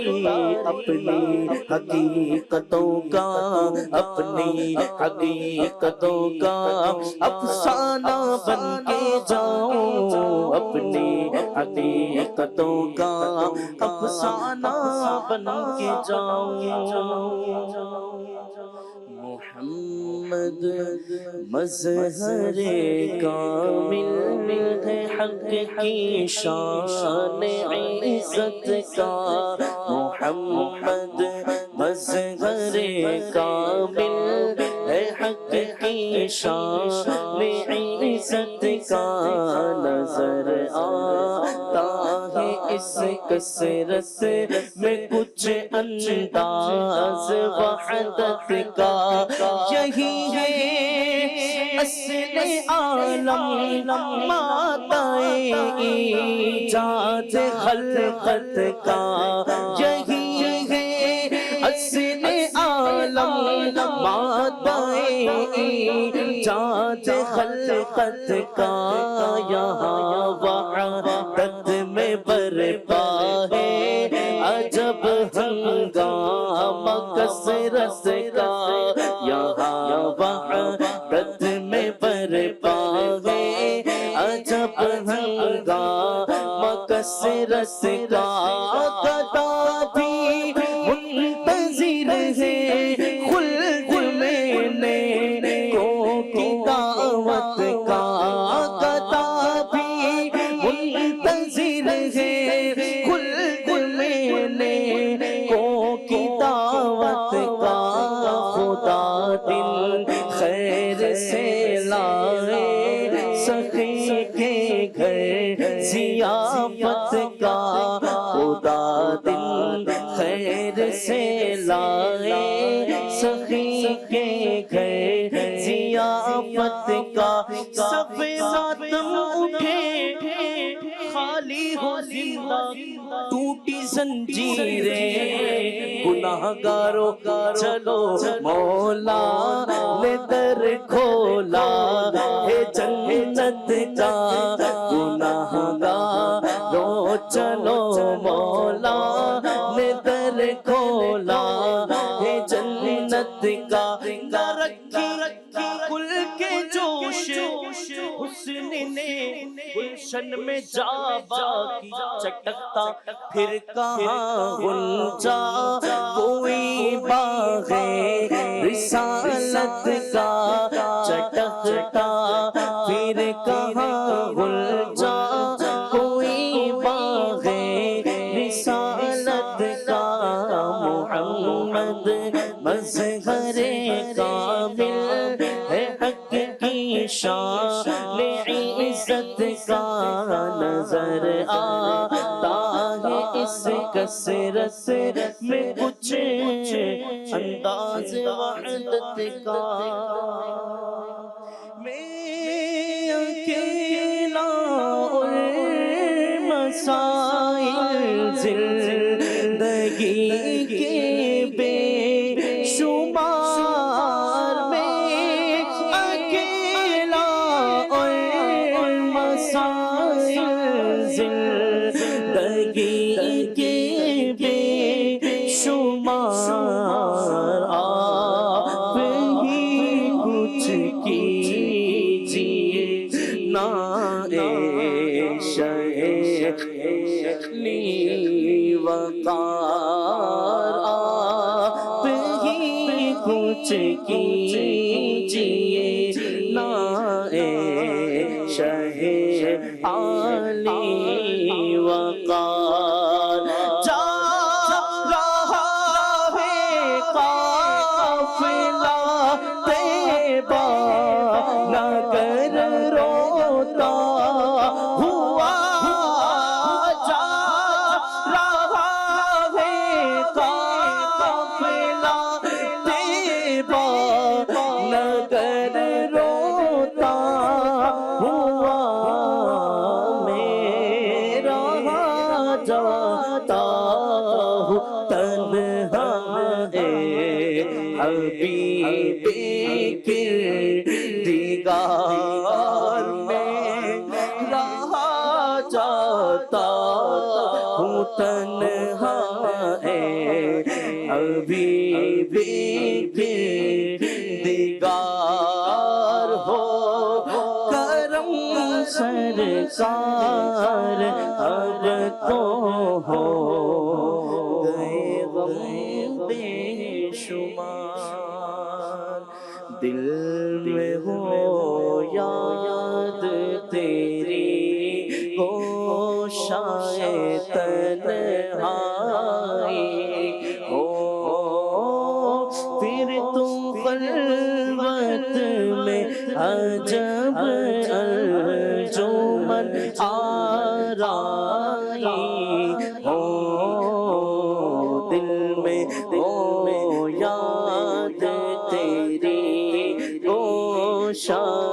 تنہائی ہو آج جو عیب کسی پر نہیں کھلنے دیتے آج جو عیب کسی پر نہیں کھلنے دیتے کب وہ چاہے یہ میری حشر میں رسوائی ہو کب وہ چاہے یہ میری حشر میں رسوائی ہو دل میں ہو یاد تیری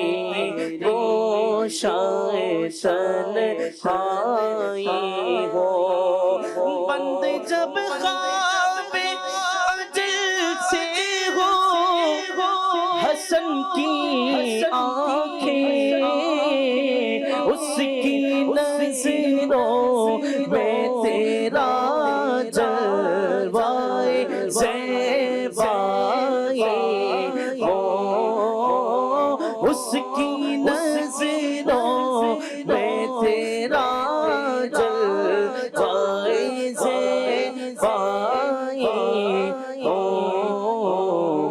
دل میں ہو یاد تیری شاید تنہائی ہو۔ اللہ اللہ تعالیٰ ہمیں ایسی تنہائی نصیب فرمائے کہ جس میں اللہ اور اس کے رسول صلی اللہ علیہ وآلہ وسلم کی یاد ہے۔ عدنان بھائی، جو ہمارے اسلامی بھائی نے میسج کیا تھا کہ کیسے وہ تنہائی اختیار کی جائے یا اللہ والوں کا انداز کیسا تھا کہ جس میں اللہ پاک کا خوف بھی نصیب ہو، آنکھوں میں آنسو بھی رواں ہوں، عشق مصطفیٰ میں بھی اضافہ ہو، ہمارے اسلاف کا انداز کیسا تھا، کیا فرمائیں گے؟ شاہ صاحب، تنہائی سے وہی تنہائی مراد ہے جو شریعت میں محمود اور پسندیدہ ہے۔ تو انشاءاللہ الرحمن پھر اس کی طرف آئیں گے بھی۔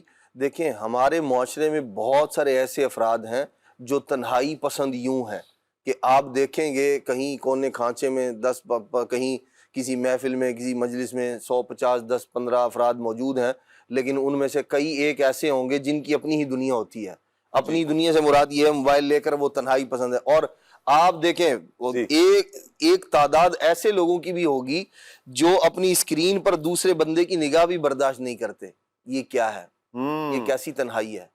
اس پر بھی غور کرنے کی ضرورت ہے، اہمیت کو۔ ہم میں سے بہت سارے افراد ہیں، یعنی ایسا نہیں کہ جی اب کون تنہائی اختیار کرے، کیے ہوئے ہیں ہم لوگ، لیکن اس تنہائی میں ہم لوگ کیا دیکھ رہے ہیں، کیا سوچ رہے ہیں، اور کیا ہمارا جو ہے وہ ذہن ہے۔ اللہ کے پیارے محبوب صلی اللہ تعالیٰ علیہ وآلہ وسلم نے فرمایا، اور جو اسلاف کا انداز تھا وہ بھی عرض کرتا ہوں، ان کی جو تنہائیاں تھیں وہ کیا ہوا کرتی تھیں، وہ لوگوں سے کٹ کر وہ دین کی خدمت کیا کرتے تھے۔ امام غزالی رحمۃ اللہ تعالیٰ علیہ نے اگر کچھ عرصہ گوشہ نشینی اختیار کی ہے تو احیاء العلوم کی 4 جلدیں امت کو عطا فرمائی ہیں۔ اسی طرح حضرت امام مالک رحمۃ اللہ تعالیٰ علیہ نے اگر گوشہ نشینی اختیار کی ہے تو اس کے اندر کتنا انہوں نے امت کے لیے لکھ کر اور دیگر جو ہے وہ مسائل لوگوں کے لیے چھوڑے ہیں جو ان کے لیے رہبر و رہنما ہیں۔ حضرت سیدنا امام جعفر صادق رحمۃ اللہ تعالی علیہ اگر انہوں نے گوشہ نشینی اختیار کی ہے، بلکہ آپ کا گوشہ نشینی اختیار کرنا ہوا تو لوگ آپ کے پاس آئے کہ جی آپ نے یہ لوگوں کے ساتھ ترک تعلق کر لیا ہے، یوں یعنی جا کر بیٹھنا اور یہ سارا معاملہ نہیں ہے، تو آپ نے پھر اس کی وجوہات بیان فرمائی کہ میں اس وجہ سے لوگوں سے الگ ہو گیا ہوں، اور پھر اس کے اندر جو آپ نے دینی خدمت کی ہے تو ان لوگوں کی تنہائیاں وہ تھیں جو ہماری جلوت سے بہت بہتر تھیں۔ لوگ جو ہے وہ لوگوں کے درمیان رہ کر اپنا وقت ضائع کرتے ہیں، گناہوں کے اندر جو ہے وہ پڑے رہتے ہیں۔ دیکھیں یہ ساری کی ساری باتیں وہ ہر لوگوں کے درمیان بیٹھنے والا بندہ گناہ ہی گناہ کر رہا ہے ایسی بات نہیں ہے، ہر تنہائی میں بیٹھنے والا بندہ جو ہے وہ فوش ہی دیکھ رہا ہے، فوش کلامی کر رہا ہے ایسی بات نہیں ہے۔ جو کر رہا ہے اس کو نہیں کرنا چاہیے۔ اللہ کے پیارے محبوب صلی اللہ تعالیٰ علیہ وسلم نے فرمایا میں اپنی امت میں سے ان قوموں کو جانتا ہوں جب وہ قیامت کے دن آئیں گے تو ان کی نیکیاں تہامہ پہاڑ کے برابر ہوں گی، ان کی مانند ہوں گی، لیکن اللہ تعالیٰ انہیں روشن دان سے جہاں سے سورج کی کرنیں آ رہی ہوتی ہیں نا تو وہاں باریک باریک ذرات جو ہے وہ نظر آ رہے ہوتے ہیں. اللہ کے محبوب علیہ الصلوۃ والسلام نے ارشاد فرمایا اللہ کریم ان کی بڑی بڑی نیکیوں کو ایسا بے وقت کر دے گا. تو صحابہ کرام علیہ مردوان نے عرض کی یا رسول اللہ ہمارے سامنے ان لوگوں کا صاف صاف احوال بیان فرمائیے تاکہ ہم معلومات نہ ہوتے ہوئے ان لوگوں میں شریک نہ ہو جائیں. تو اللہ کے پیارے محبوب علیہ الصلوۃ والسلام نے فرمایا وہ تمہارے بھائی ہوں گے، ہم قوم ہوں گے تمہارے ہم قوم ہوں گے، راتوں کو تمہاری طرح عبادت کریں گے لیکن وہ لوگ تنہائی میں برے افعال کے مرتکب ہوں گے، عبادت گزار بھی ہوں گے، نیکیاں بھی کریں گے لیکن تنہائیاں جو ہے وہ گناہوں پر مشتمل ہوں گی.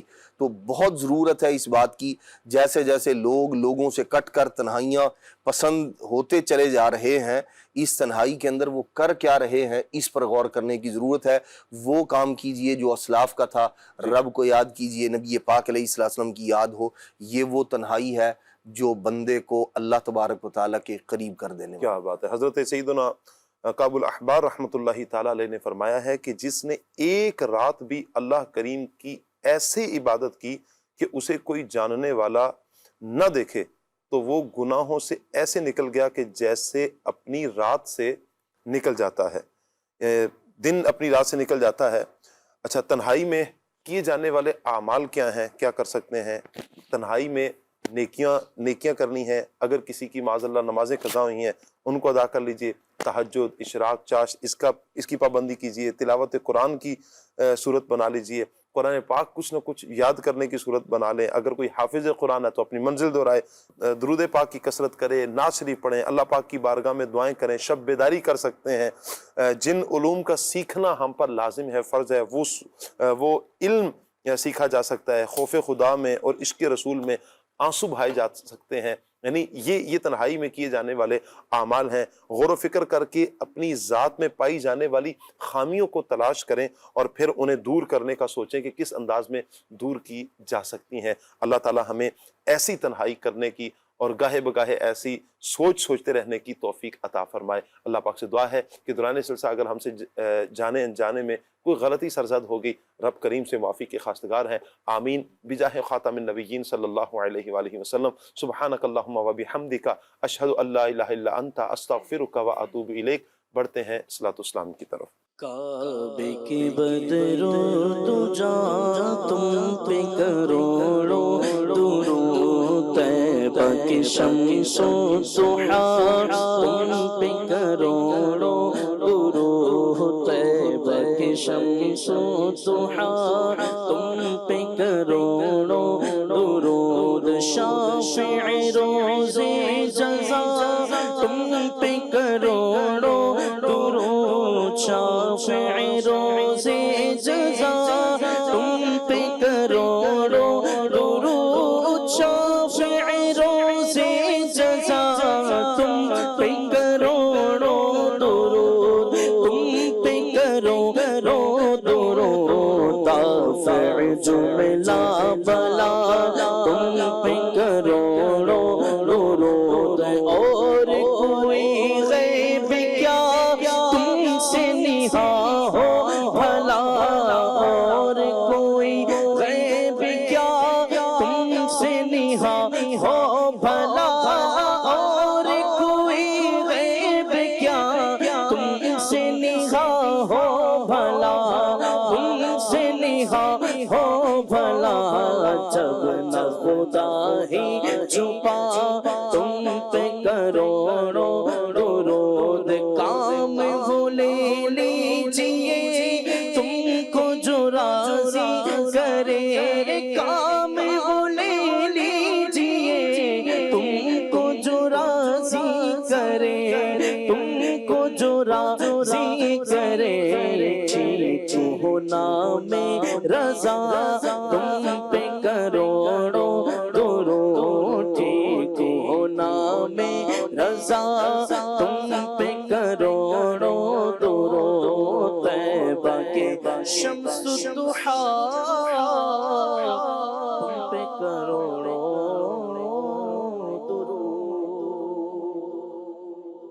کھلے آنکھ صلی علی